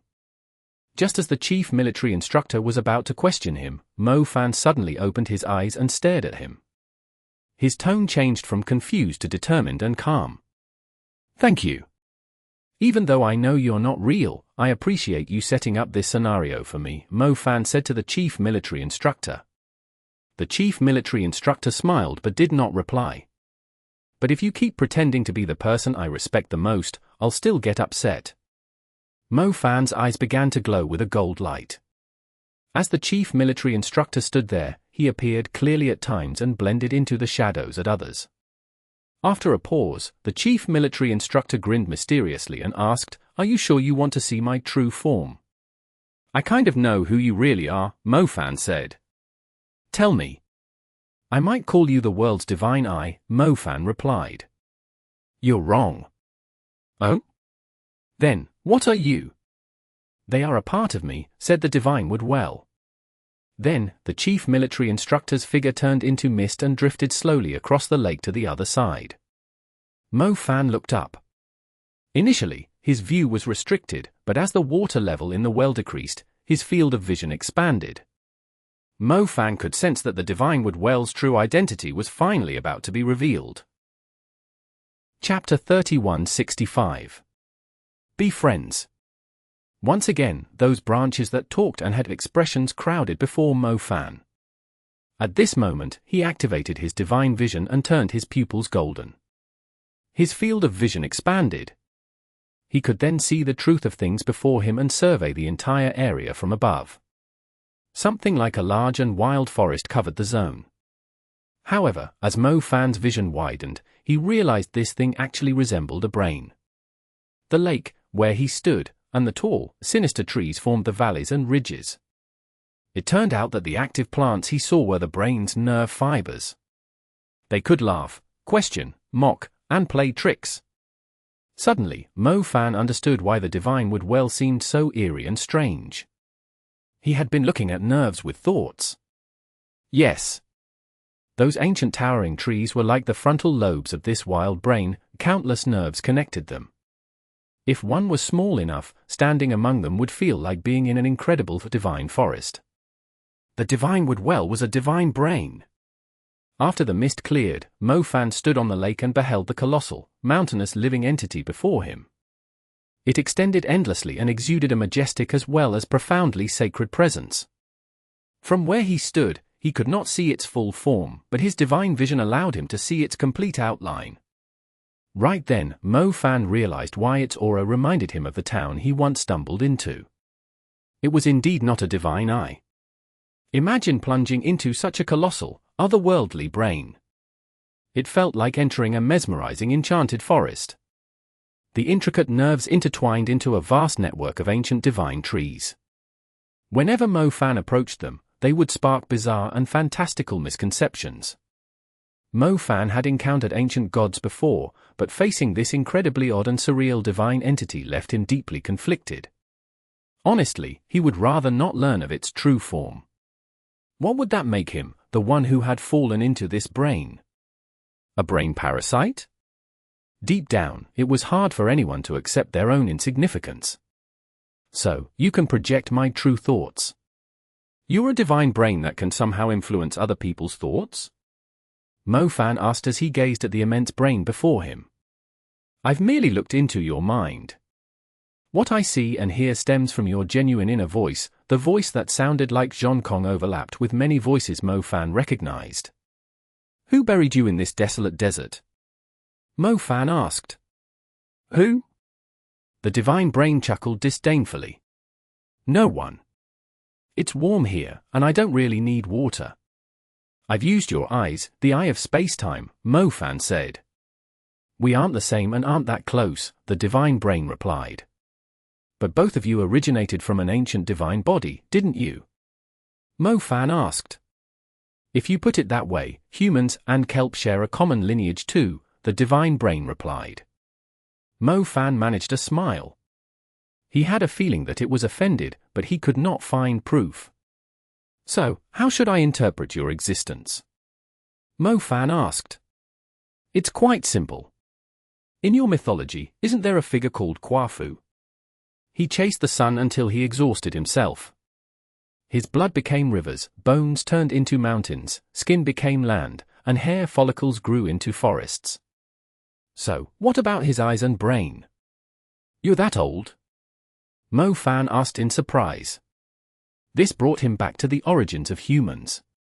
What was the origin of humans in the magical world like? No one knew. Even magical history books had no records. Have you ever thought that mythology comes from people's real experiences? In ancient times, people couldn't explain what they saw, so they used myths to think, interpret, and metaphorize.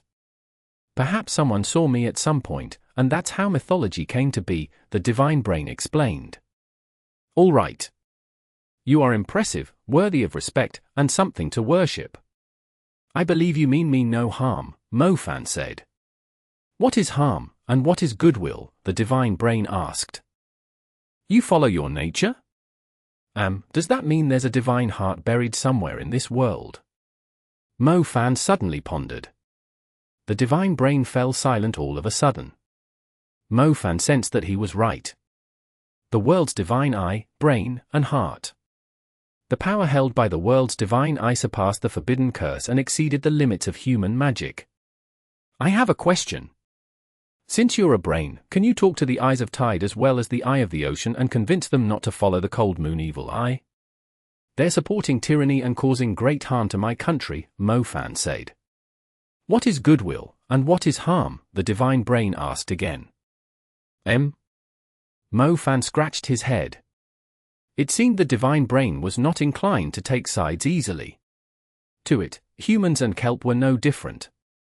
The world doesn't revolve around our existence or stop with our demise.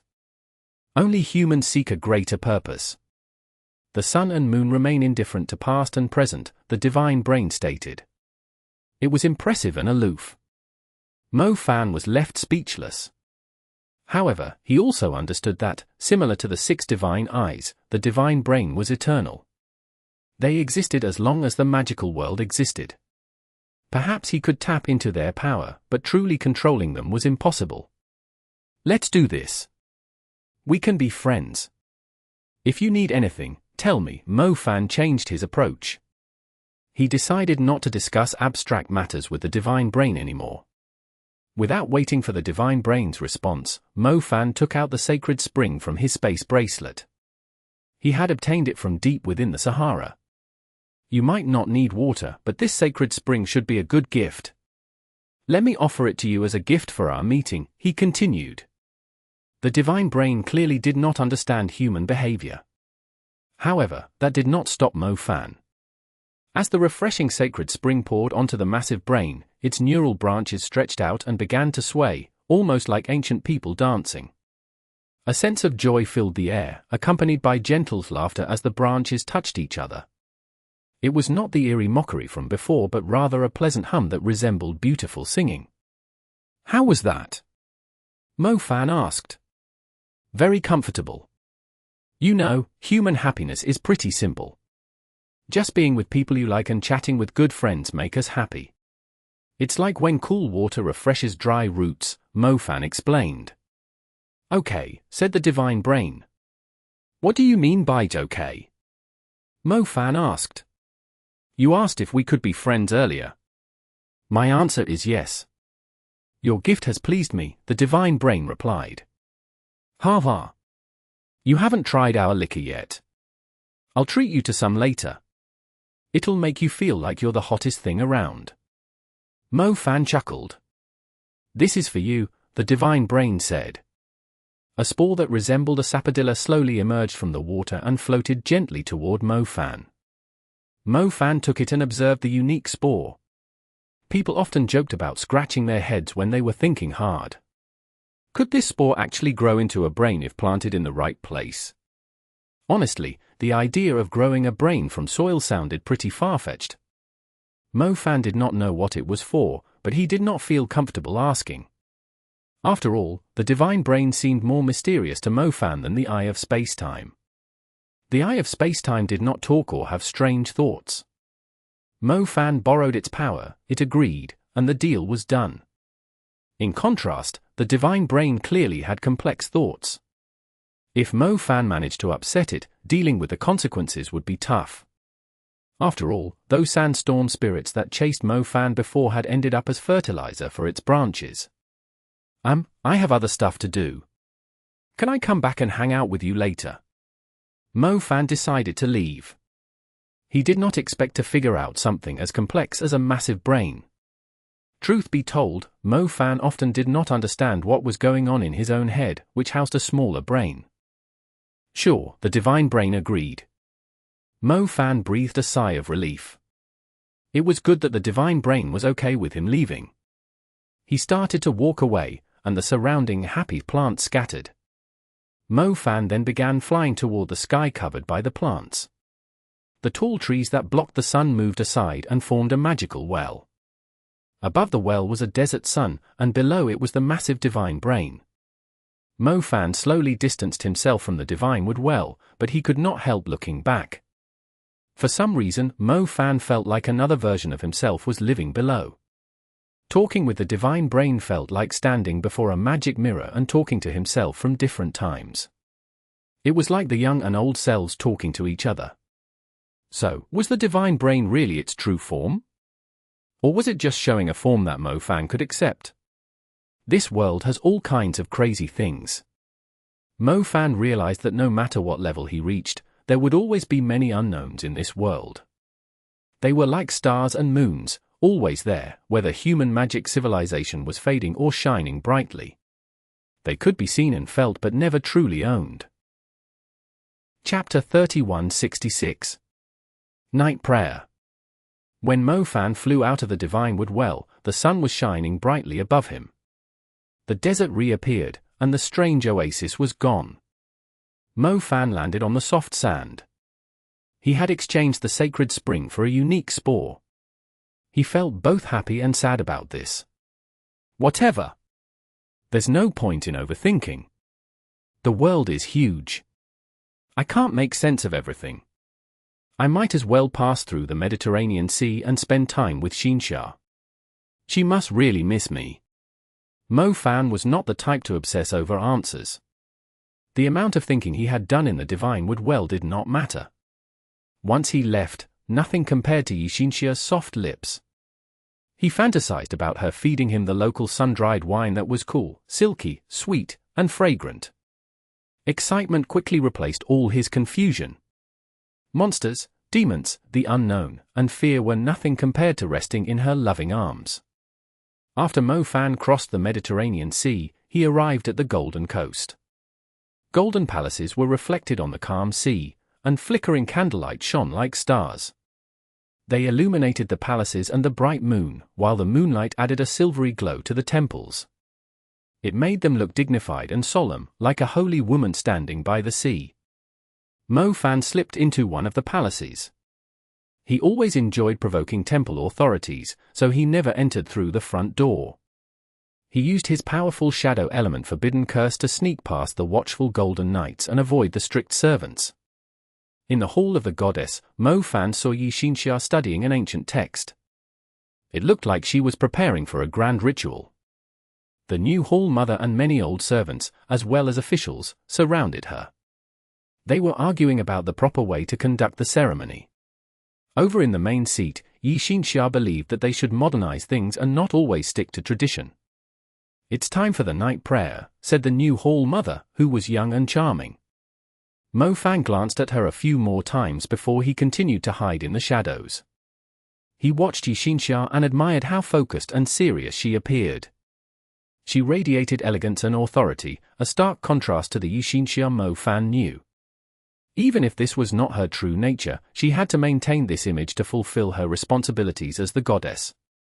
Xinsha's aura made Mo Fan feel that she was untouchable and sacred. There was a prayer session at night, so the servants started to get Xinsha ready for her bath. The officials and the hall mother left the hall and instructed the Hall of Knights to form a ceremonial guard.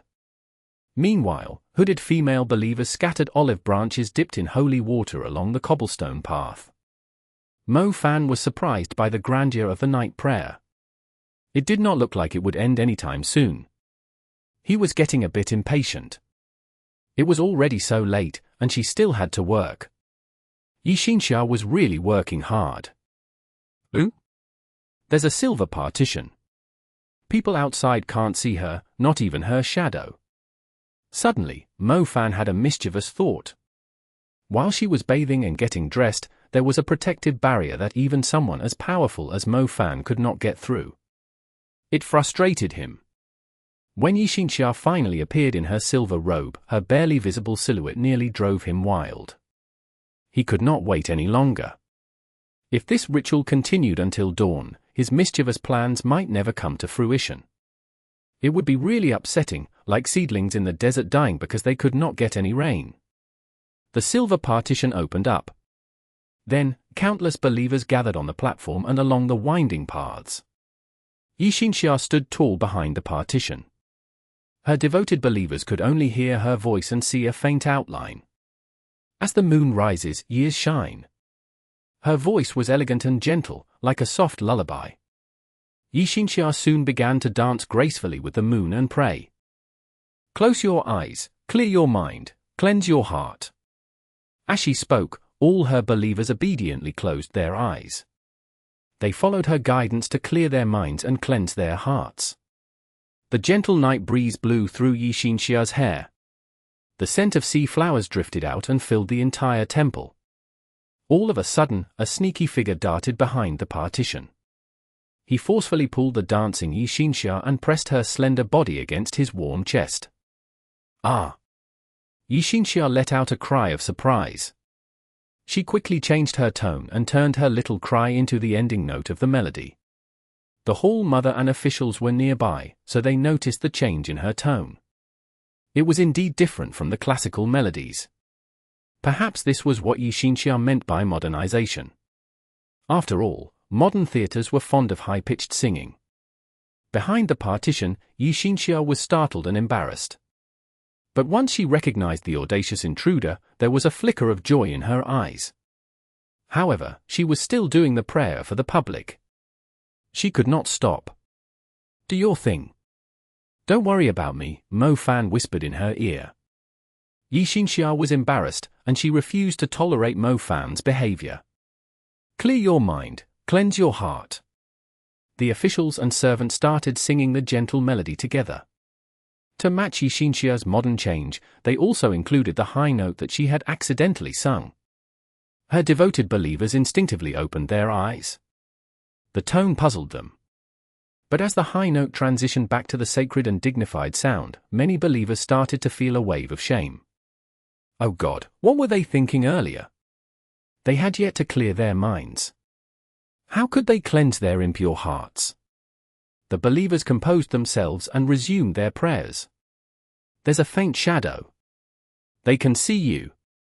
Finally, with a flushed face, Yixinxia pointed at the partition before her, which blocked everyone's view. It's okay. My shadow element has reached the forbidden curse level. They can't see my shadow. Mo Fan smiled confidently.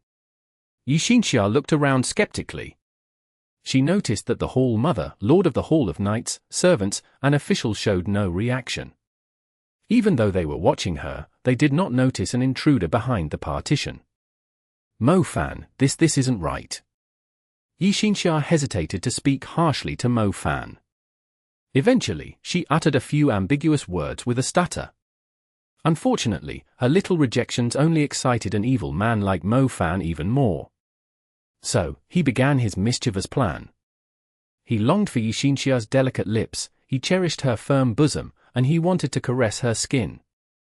Under the moonlight, Yixinxia's skin glowed with a red hue. Even though the things that happened behind the partition were hidden from the outside, she could see the devout scene beyond it. Was it really okay to be this intimate in front of so many people? Mo Fan had been a bit flirtatious during their previous trips to the movies, but their current situation was nothing like the dark and quiet cinema. He was growing increasingly bold and reckless. He was not supposed to use the shadow element forbidden curse like this. Although Yixinxia was standing tall, her legs were weak. Kissing was one thing, but Mo Fan wanted to kiss her neck too. His behavior was becoming more and more outrageous. Where have you been? She quickly asked him something to distract him. Divine Woodwell. It was a weird place. I almost lost my mind there.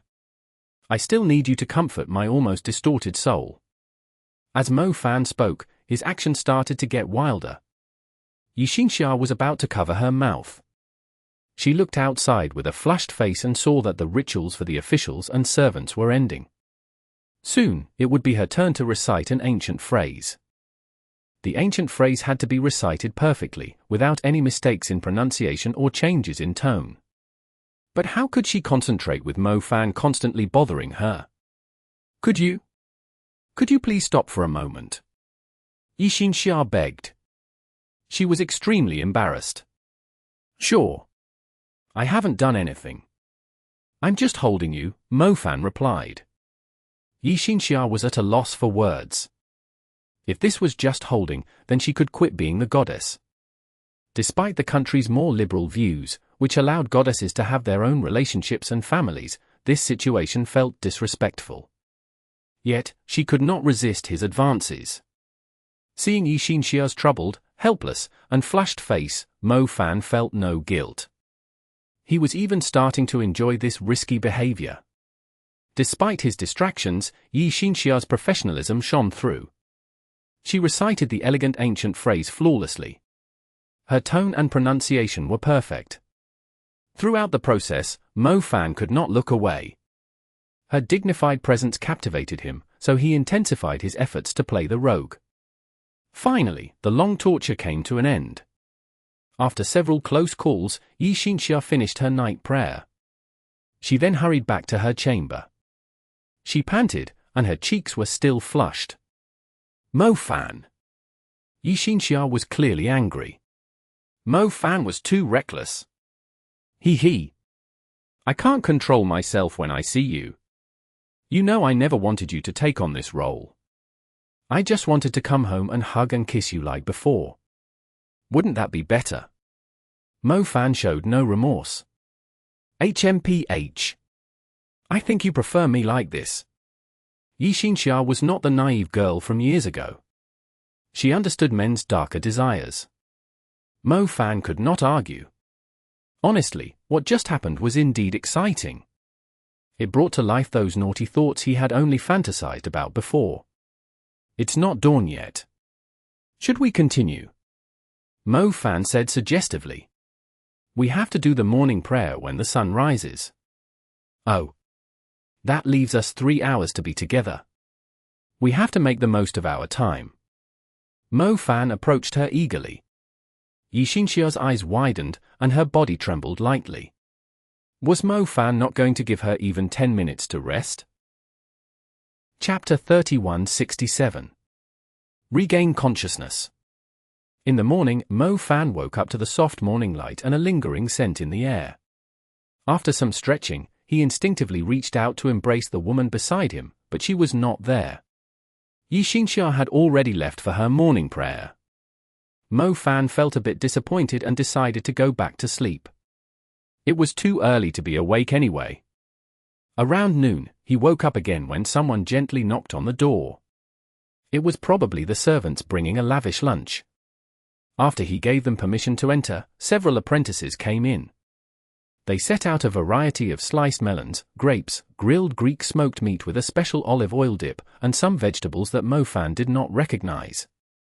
Does the goddess usually eat like this? Mo Fan asked. He found the food too plain. The nearby eateries around Pearl Institute were much better. They offered a variety of delicious food at an affordable price. Xinxia's life had to be tough. With the exception of the tasty fruits and grape wine, the rest of the food seemed bland. When Mo Fan visited the last time, he ate the same thing. He decided to send a chef over once he returned. Xinxia had been looking thin lately, and he had to restrain himself last night. It saddened him to see her growing thinner.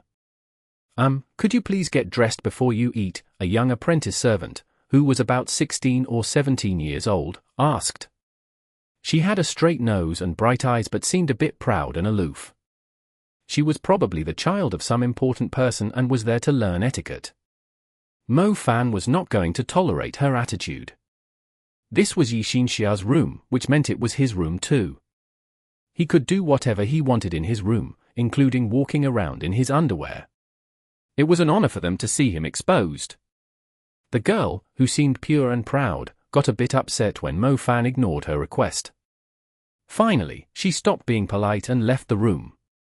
"Wash these clothes for me." Mo Fan casually picked up the dirty clothes he had brought back from the Sahara Desert and threw them at the girl who was leaving. The girl stood by the door and instinctively caught the dusty clothes. Her eyes widened in surprise, like those of a black cat at night, and her tanned skin turned red from anger. "You want me to do what?" the girl asked. Wash these clothes. If you don't bother serving in the hall of the goddess, Mo Fan replied firmly. What gives you the right? Say another word, and you're out of this temple. Mo Fan cut her off. The girl gritted her teeth, while the other servants nearby stayed silent. They had heard stories about the goddess's lover and his temper. He had even caused a massacre in the Parthenon temple before. Fine. I'll wash them. The girl finally swallowed her pride. She then grabbed the dirty clothes and left. Mo Fan smirked with satisfaction. That was her punishment for giving him an attitude. After lunch, Mo Fan wandered around the Parthenon temple. He did not know when Xinxia would finish work, but since he was already there, he wanted to spend time with her. Eventually, he found himself on a hillside overlooking the sea. The slope was adorned with bright purple flowers that swayed in the breeze next to the shimmering water. A painted stone path led to the end of the hillside, where a white building stood. Mo Fan felt compelled to explore the area and enter the white building. Just as he was about to open the door, he heard a voice behind him. It was Xinxia's voice. She sounded like a joyful little bird returning to its nest. Her voice was soft and filled with happiness. Mo Fan, did you sense it? Xinxia walked over and gently took Mo Fan's arm. Sense what? Mo Fan was confused. What's inside? Xinxia said as she pointed at the building. I don't know what's inside, Mo Fan replied. Maybe something is guiding you to look inside. You haven't visited him in a very long time, Xinxia said. Who? Who's inside? Mo Fan asked. You'll know when you go in. The door was slightly open, and a knight was standing guard inside. When the knight saw Xinxia, he bowed and left. Mo Fan entered the room and saw what looked like a church. His eyes fell upon a crystal coffin resembling the one Xinxia had once used. It was designed to preserve a body indefinitely. As Mo Fan approached the coffin, he was surprised by what he saw inside. It was Wang Xiaojun, the young man with the grey eagle. He was supposed to be in Song City. Why was he there? I went back to Song Institute and visited him. The Parthenon temple couldn't wake him up before. But recently, we've made some breakthroughs in white magic, so I brought him here to see if we can wake him up, Xinxia explained. So, you still remember, Mo Fan said. He felt emotional as he looked at Wang Xiaojun's face, which remained unchanged. Yes. Xinxia nodded seriously. It was a crisis they had faced together, and Wang Xiaojun's story with the Grey Eagle was well known in Song City. Xinxia hoped to use her current abilities to wake him up and bring closure to Song City as well as the Grey Eagle that had died. How is it? Is there hope? Mo Fan asked. His condition has improved, and all his bodily functions are normal. But his mind might still be in chaos. If we can find something with powerful regenerative properties for the mind and spirit, he could wake up, Xinxia explained. But finding something like that is difficult. We're not even sure if it exists, Mo Fan commented while he rubbed his chin. I've researched some ancient texts, but I've only found vague descriptions in old stories. They mention that these things exist but don't describe what they look like, Xinxia added. Hey, you just reminded me of something, Mo Fan suddenly said. He took out the spore he had recently acquired from his space bracelet. It was a spore from the divine brain. Could it have more uses than just growing a new divine brain? Maybe it could revive someone's consciousness. Wang Xiaojun had been severely cursed, and his soul was destroyed. Although his body was healthy, his consciousness was reminiscent of a silent desert.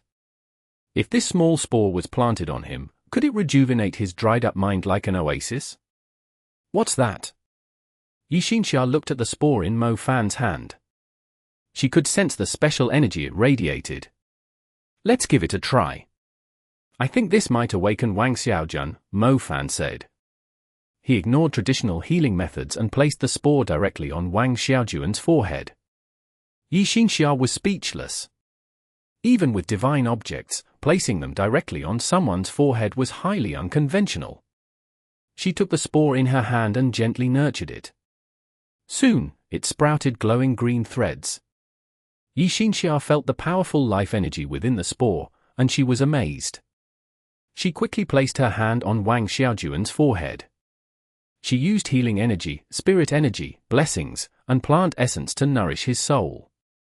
She hoped to bring some life back to his still and empty spirit. Soft light spread, and Mo Fan watched as the spirit energy entered Wang Xiaojuan's forehead like gentle rain. It slowly seeped into his skull, and the light made the inside of his skull appear visible. Mo Fan was not sure if he was imagining it, but he saw a spirit flower slowly blooming inside Wang Xiaojuan's skull. The flower's pistils extended like delicate nerve threads and filled the empty spaces in his skull with beauty as well as vitality. One pistil reached Wang Xiaojuan's eyes, and at that moment, his eyelids twitched. Mo Fan felt hopeful as he watched eagerly, and Wang Xiaojun did not disappoint. He slowly opened his eyes. His eyes, which had been closed for many years, were as clear as a calm sea. They were filled with confusion and uncertainty at first, but they gradually regained their original purity and innocence. Mo Fan? Wang Xiaojun said. For someone who had been asleep for so many years, Wang Xiaojuan's ability to speak was surprisingly normal. Mo Fan was thrilled. You rascal! You're finally awake! Mo Fan was excited, and he gave him a big hug. Mo Fan, is everyone okay? Did they end the plague? How is the black totem snake? Is Little Grey back? Wang Xiaojun asked instinctively. These questions caught Mo Fan off guard. He did not know how to answer. Yeah. From Wang Xiaojuan's perspective, he had just fainted. He had no idea that many years had passed since. Everything had changed. Mo Fan did not know how to explain everything to Wang Xiaojun or where to begin. Seeing his hesitation, Yi Xinxia gently said, Xiaojun, you've actually been asleep for a very long time. She patiently answered each of Wang Xiaojuan's questions. Song City was safe, and the crisis with the white magic falcons had been resolved. The bad guys had been dealt with, Zhu Meng had realized his mistakes, and the black totem snake was doing well. It was just that the grey eagle. Here's the thing. What we're about to tell you might be hard to accept. Let me show you. Mo Fan hesitated briefly before speaking. After he helped Wang Xiaojun to his feet, Mo Fan used space element magic. Perhaps the weight on Mo Fan's heart added seriousness to his understanding of space. This time, the teleportation worked perfectly without any errors. He opened a portal leading to a square in Song City. Wang Xiaojun followed Mo Fan through the portal. He was deeply confused. He had never seen such powerful magic that could transport people from one place to another. Mo Fan's magical abilities were far beyond anything he had seen before.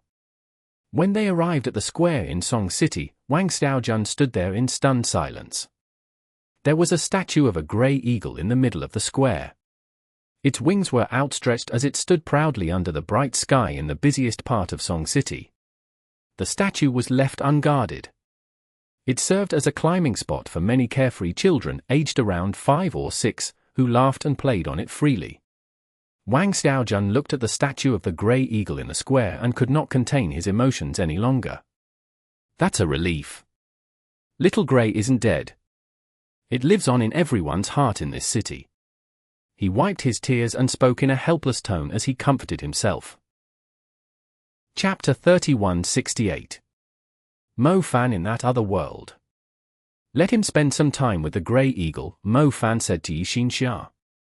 Yi Xinxia nodded. No matter what, they had fulfilled the grey eagle's wish by rescuing its master. Your teleportation portal is about to disappear. Yi Xinxia pointed to the torn space behind her. Many curious people at the square gathered around the portal that Mo Fan had created.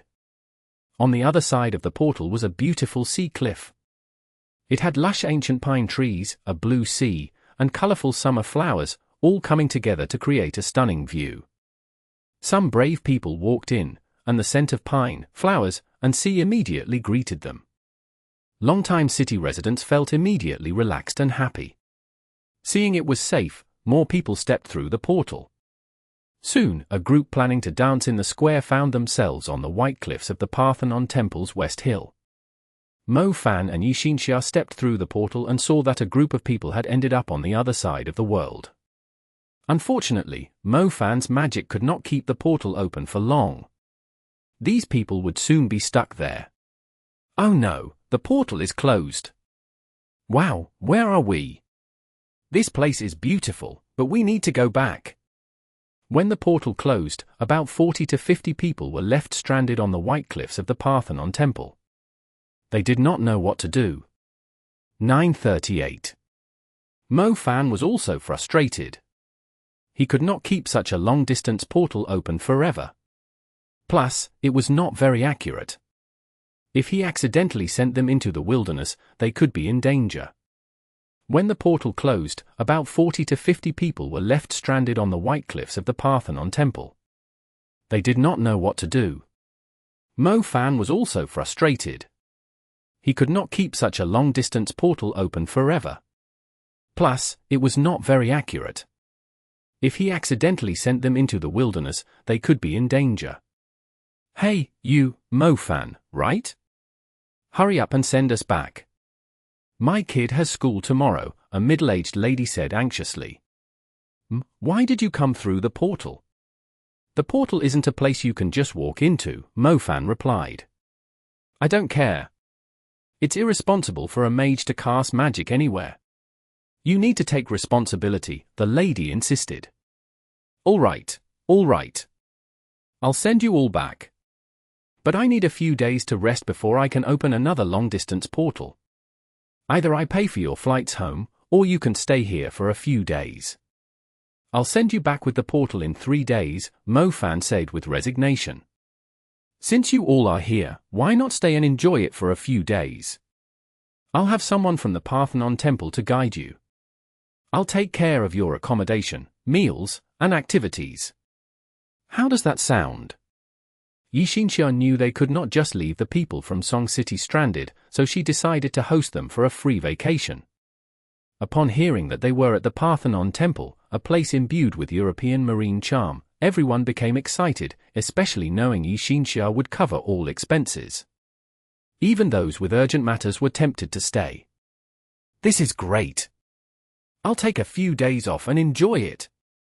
We're lucky. The Parthenon Temple isn't a place you can visit anytime. The group quickly agreed. They all wanted to stay here and enjoy themselves for a few days. Honestly, none of them had expected that a casual stroll downstairs would lead them to a European temple with such stunning views. Work and school? Forget it. Taking a few days off would not disrupt their companies or schools. Besides, with Yixinxia's status, the activities arranged for them were on a national level. As ordinary people, they might never have such an opportunity again. Have a great time, everyone. Mo Fan waved to them. It's all thanks to Yixinxia. Mo Fan doesn't compare. She's the goddess here, the embodiment of white magic. She's the pride of Song Institute. The people from Song City did not treat Mo Fan like an outsider.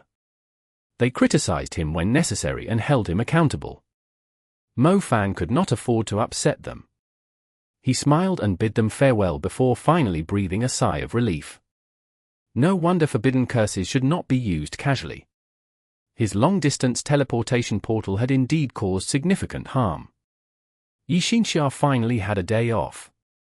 Feeling tired of the Parthenon Temple, Yixinxia wanted to go shopping. Mo Fan was not interested in shopping, but since he was there to accompany her, he went along with whatever she liked.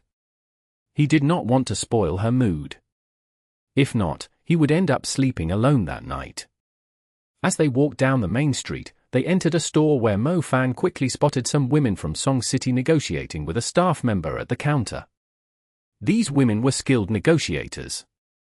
They successfully convinced the usually non-discounting staff member to give them several free gifts. Mo Fan and Yixinxia quickly switched stores to avoid being recognized. Yixinxia changed from her formal temple attire into a knitted headscarf and small glasses. Few would recognize this stylish and youthful woman as the goddess of the Parthenon Temple. She became cheerful and shared enthusiastically with Mo Fan about recent interesting encounters. Seeing her like this, Mo Fan felt relieved. Sometimes, when people achieve certain positions, their mindset can change significantly. They might even transform their original character completely. Mo Fan had worried about this, but thankfully, Yi Xinxia seemed to be doing well. Perhaps, as long as he was by her side, she would always remain the innocent girl next door he had watched over and cared for. Does it look nice? The seller got it from wholesale. Who? Yi Xinxia took it off. She suddenly regretted her decision to return to the Parthenon temple right away. Since they were in Song City, they should stay there for a few days. But there were some matters she had to deal with, and she could only wait until her annual day off to return to Song City. How about this? When my space element reaches Forbidden Curse level, I'll create a portal for you. Once you change out of your goddess robe into your everyday dress, you can step through this portal straight to Song City. It's faster than taking the bus or subway home from work. When you want to go shopping, just head downstairs from your apartment complex. There are plenty of lovely and stylish items for you to choose from every day. Mo Fan suddenly had a brilliant idea. Can you really do that? Yi Xinxia blinked. It sounded like the empty promises Mo Fan made when they were young.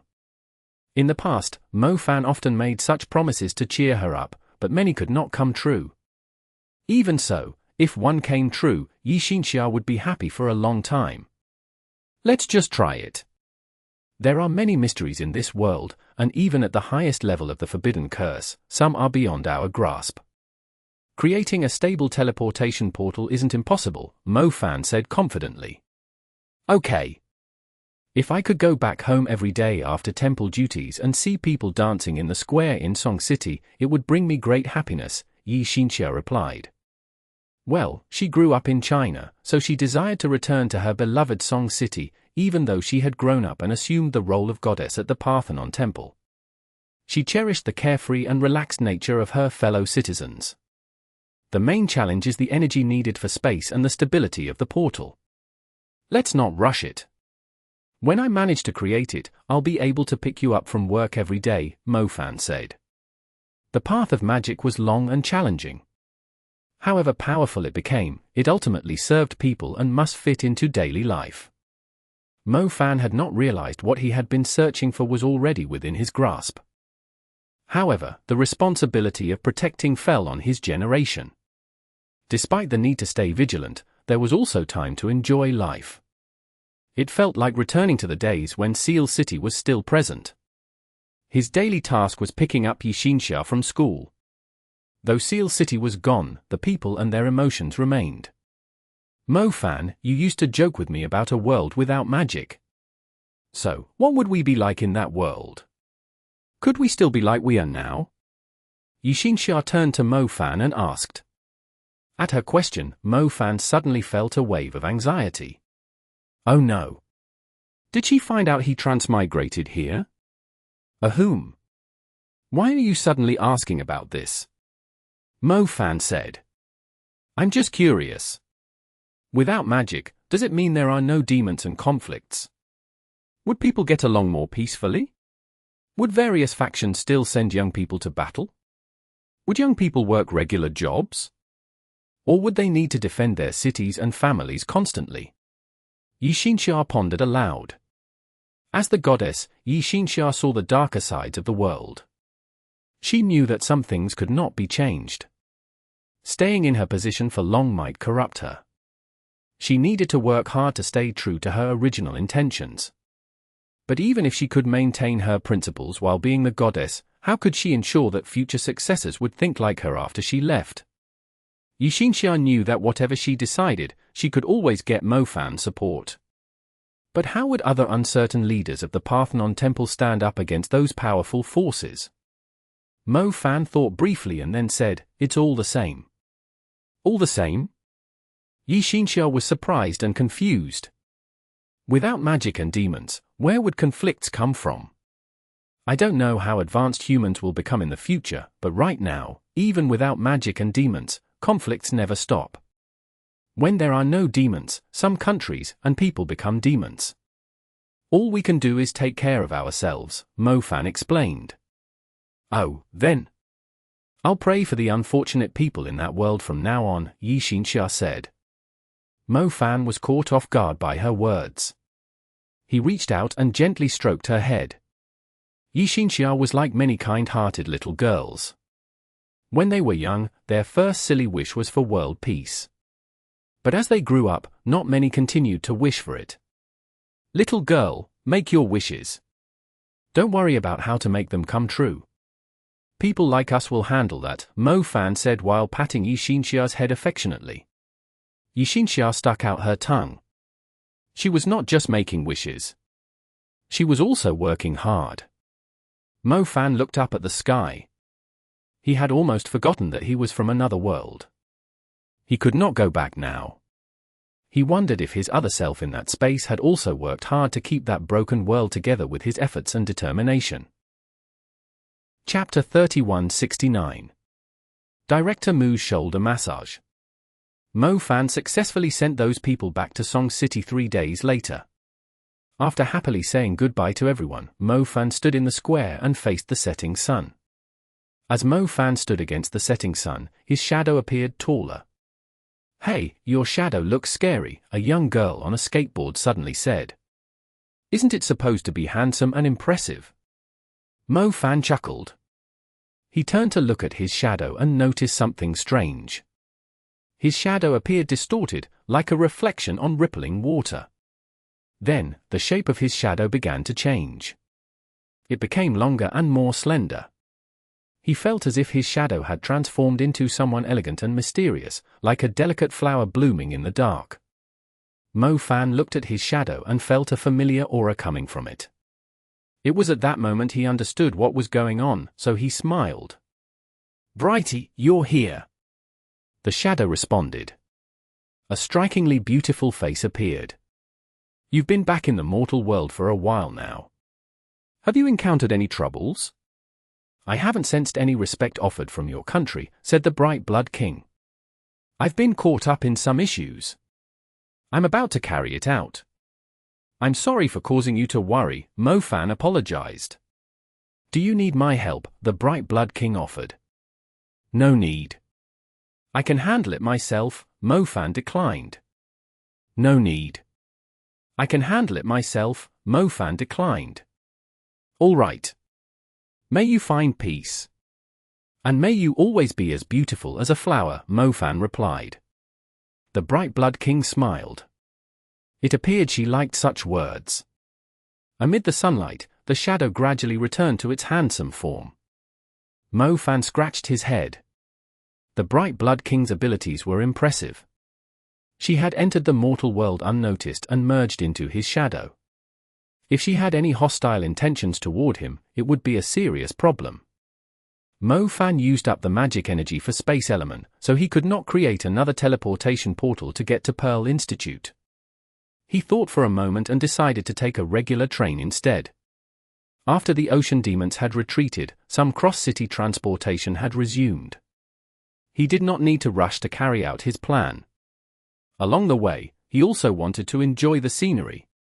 The route from Song City to Pearl Institute had a well-developed network of waterways. Previously, ocean demons had taken over these waterways and used them as nesting grounds for laying eggs. It was odd, though. Ocean demons lived in the ocean, yet they preferred to lay eggs on land and islands.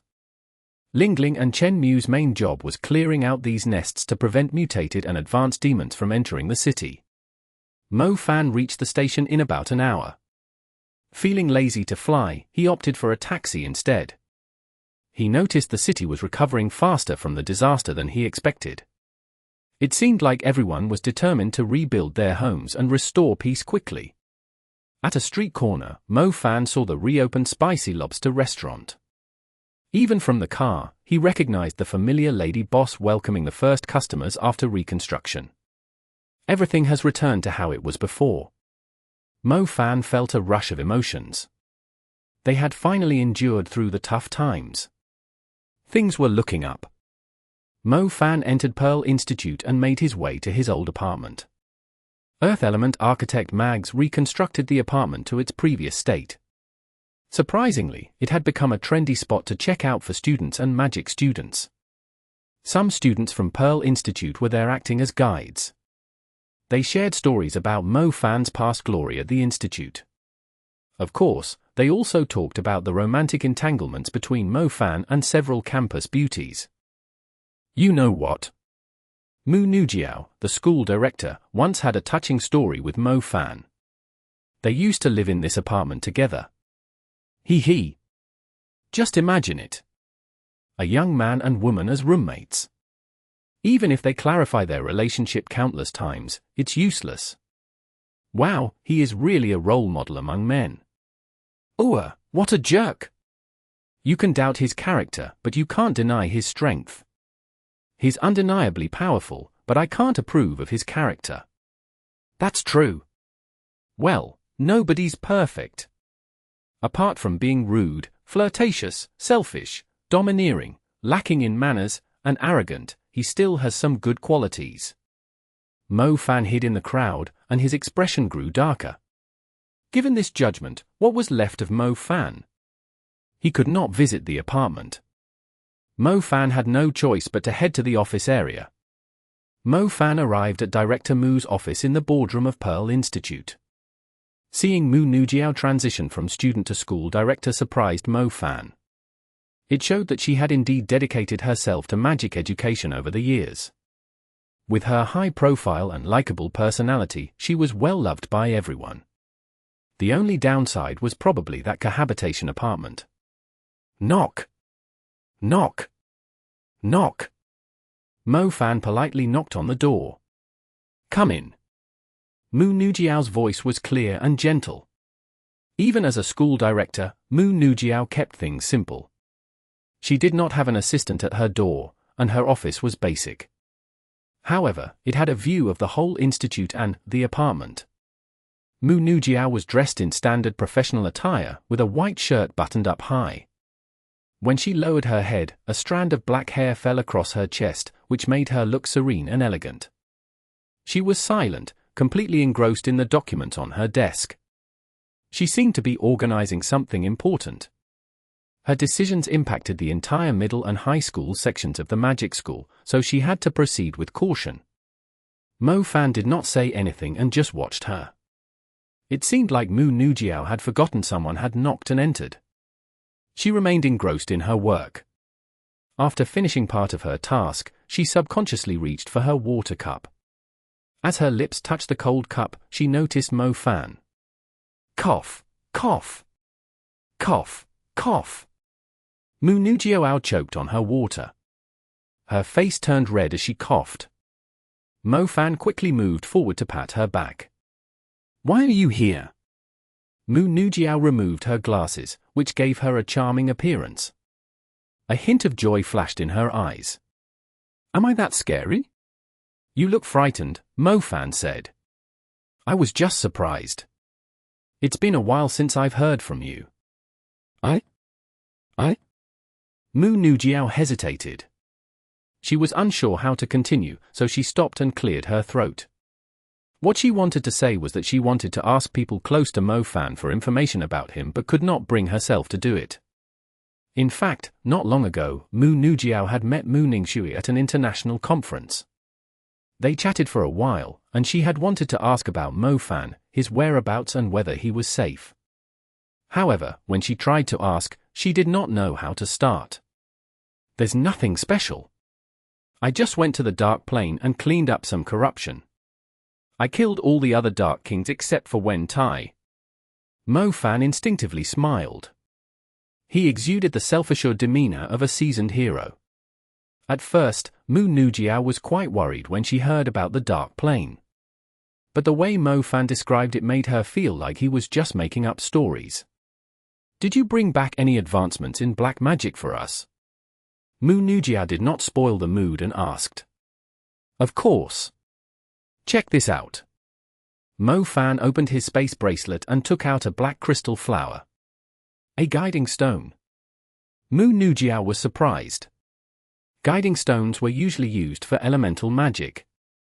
Awakening in other types of magic often required rare treasures. Mu Nujiao had never seen such a pure guiding stone for black magic. Given its purity, it had a high potential of helping basic-level mags in awakening black magic. Do you think we can incorporate this into the high school awakening ceremony? Mo Fan asked. To make it widely usable, it must be stable, efficient, and easily accessible. Stones like this, which guide awakenings, are exceedingly rare worldwide, Mu Nujiao said. Don't worry. I've already taken care of the supplier. You don't need to worry about purity either. It's definitely better than those national treasures of dark mines in other countries. It's up to you how many you can take, Mo Fan explained. Mu Nujiao almost spit out her lemon water onto Mo Fan. It was supposed to be a sacred pursuit. But why did it sound like an illegal deal when Mo Fan talked about it? We need to start with a trial, Mu Nujiao suggested. You're right. Mo Fan nodded. After all, it's black magic. It's a big shock to the traditional magic education community. Everyone knows black magic comes with a price. Introducing it to students who are just starting. I've sorted out the terms. It's all documented and legally binding. The contract holds more weight than some laws, Mo Fan explained. Contracts for black magic were immediately enforceable and nearly impossible to dispute. Payment begins only at the advanced level. So, students won't have to pay anything until they become advanced mags. Soon, Mu Nujiao saw the contract between Mo Fan and the Bright Blood King. Traveling the world isn't just about combat. I also have connections, Mo Fan smirked. Then, he gave Mu Nujiao a meaningful look to hint that his journey had been quite challenging. Would she offer him a shoulder massage? Mu Nujiao hesitated briefly. Considering Mo Fan had achieved such an achievement, giving him a shoulder massage seemed no big deal. Mu Nujiao placed her hands on Mo Fan's shoulders without hesitation, but her thoughts were on the contract Mo Fan had brought back. If we're going to trial this, should we choose the affiliated magic high school at Pearl Institute? Mu Nujiao asked. That sounds good. Oh, and I saw Quanlan Memorial Magic High School at the recent conference. It's in Seal City, your hometown. I've supported it. How about choosing students there as another trial? Mu Nujiao applied more pressure during the massage. Mo Fan was stunned. A rush of memories flooded his mind. First exam, first awakening, mastering star orbit for the first time, releasing magic for the first time. Has my hometown been rebuilt too? Mo Fan asked. Yes. I feel ashamed. You're the one who informed me about this, Mo Fan said. Will you attend the opening ceremony of Quanlan Memorial Magic High School? Definitely. Chapter 3170. Stay safe and healthy. The sky was blue, and the land was green. Mo Fan saw flowers blooming all over the mountains. Seal City was a mountain city with beautiful rivers, peaceful forests, and lovely scenery. Mo Fan never expected this small city to ever be rebuilt. He was surprised that the city looked just like it did before. More surprisingly, many tourists were visiting this city because of him. I never thought I could change my hometown's future. Mo Fan felt a bit emotional. The world was big, and the country was wide, yet he changed both. He felt extremely proud and truly touched since his hometown had been rebuilt thanks to him. Mo Fan knew that towns, countries, and the world were all connected. Most people who make a big difference in the world start by wanting to protect their loved ones and their hometown. As agreed, Mo Fan attended the opening ceremony of Quanlan Memorial Magic High School. The ceremony went well. Mo Fan took part in the whole thing and watched hopeful high school students experience their first awakening. This time, the introduction of the black magic guiding stone changed things. Many students awakened black magic and became rare mags with it as their first element. This could be the start of a new era. Mo Fan, where are you going? Mu Nujiao asked curiously. She saw him heading toward the mountain behind the school alone. Just wandering around, Mo Fan replied. Want me to come with you? Mu Nujiao offered. No. I'll be fine by myself. Mo Fan walked to the mountain, and everything there still felt familiar. Following the small path, he reached the quiet forest he knew well. The shade under the trees was still perfect for an afternoon nap. Sunlight filtered through the leaves and made everything look dreamlike. Crunch, crunch. Suddenly, he heard soft footsteps. Mo Fan turned and saw an old man. At that moment, the pendant on Mo Fan's chest reacted strongly. He looked cautiously at the approaching man. It was the old man from the mountain behind the school, the one who changed his life. "It's you," Mo Fan said in surprise. At some point, he had started to doubt if the old man was real. He even worried that one day he would wake up on the mountain behind the school and realize that everything he experienced was just a dream. But everything felt so real and epic. How could it be a dream? How was it? The old man asked cheerfully. There have been ups and downs. Are you some kind of being who breaks all the rules, like a god who controls everything? Will you eventually send me back to my own world? Mo Fan asked. He knew it was pointless to resist. Ha ha. You must be joking. I'm not that powerful, the old man replied. Where do I really belong, then? Mo Fan asked. Right here. The world you talked about is just a dream you had one afternoon. It sounds strange to me whenever you mention it. How could there be a world without magic? The old man chuckled. So, what did you mean by asking how was it? Mo Fan asked. This. The old man pointed at the pendant hanging before Mo Fan's chest. Little Loach pendant. Mo Fan looked at the pendant that meant so much to him. I've seen many ambitious young people. They all want to be famous, but in the end, they settle for ordinary lives.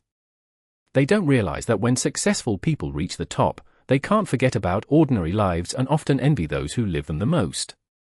Young lad, young lad. The old man hummed a tune and walked deeper into the forest. Mo Fan stayed where he was. The world around him remained unchanged, with no dramatic changes. Ring, ring, ring. School ended at Tianlan Memorial Magic High School. Mo Fan left and returned to the old street. He saw a familiar figure. The man was watering the small courtyard and the path in front of the gate to keep them clean. Inside the house, the smell of cooking rice filled the air, along with the sound of pots and pans. The middle-aged man then bent over to do some cleaning. Although it was hard work, he kept a smile on his face. It was a warm scene in the bright afternoon sunlight. He heard footsteps and looked up to see Mo Fan walking toward the house from the road. This used to be a daily sight, but Mo Fan had forgotten the feeling over time. His father stood at the doorway and greeted him as he came home from school, just like any other ordinary afternoon. You're back. Mo Jasin smiled. His face had a lot of wrinkles. Yeah, Dad. I'm back. Mo Fan nodded. Suddenly, Mo Fan felt like he had never left. It was as if he had just spent an afternoon reading a very long book. In that short time, he had explored an amazing and captivating world. But after he closed the book, he was still the same young boy who would walk home under the setting sun with his backpack. It's the Dragon Boat Festival today, Mo Jasin said. I forgot. You're always the one who remembers everything, Dad. I used to be carefree, just like you, Mo Jasin replied. Mo Fan was a little confused at first, but he quickly understood what Mo Jasin meant. As he grew older, he would also pay attention to these things. They both knew what was truly important in life. Most people already had it. Oftentimes, they just did not realize it while they went about their lives. Sticky rice dumplings or regular dumplings? Mo Jasin asked. I want both, Mo Fan replied. Okay. I'll ask her to prepare them for you, Mo Jasin said. Who? Mo Fan looked confused. Mo Fan walked closer to the house and saw a slender figure. For a moment, he thought it was Yixin Xia. They looked so similar, especially when it came to their eyes. However, when he looked more closely, he realized that the woman looked older. She seemed weak and pale as if she had been ill for years. Even so, her eyes were clear and bright, just like Xinxia's. They sparkled with contentment. Hello. I've heard Justin talk about you a lot. I've been seriously ill, and I don't remember some things. Yi Chang seemed like any other rural woman. As an outsider, she seemed a bit nervous around Mo Fan. For a moment, Mo Fan felt a strong wave of hostility toward her. Nevertheless, he understood how pitiful she was, so he nodded and suppressed his emotions. You want sticky rice dumplings and regular dumplings, right? I'll prepare them now. Just give me a moment. Yi Chang wiped the sweat off her cheek with a reserved smile. Once she entered the kitchen, Mo Fan looked at Mo Jussin beside him. Dad, Mo Fan said. Yeah? She might not have much time left. Do you know that? Mo Fan asked seriously. I know her condition. Let me stay with her, Mo Jussin replied. Mo Fan nodded and did not say anything else. Yi Chang soon brought sticky rice dumplings and regular dumplings to the table. Mo Fan tried a dumpling first. Then, he looked up and said, Oh, Ms. Yi, there's something I forgot to tell you. Oh, what is it? Yi Chang remained reserved and nervous. Seeing Mo Fan filled her with deep guilt. It was as if she or another version of herself had done something to hurt him in the past. She was also worried that Mo Fan might not truly accept her. Happy Dragon Boat Festival, he said. Yi Chang looked at Mo Fan in surprise. She did not expect him to say that. Happy Dragon Boat Festival. Yi Chang finally relaxed and sincerely replied after a moment. Ha ha. Let's all stay safe and healthy from now on. Mo Jussin laughed as he raised his glass.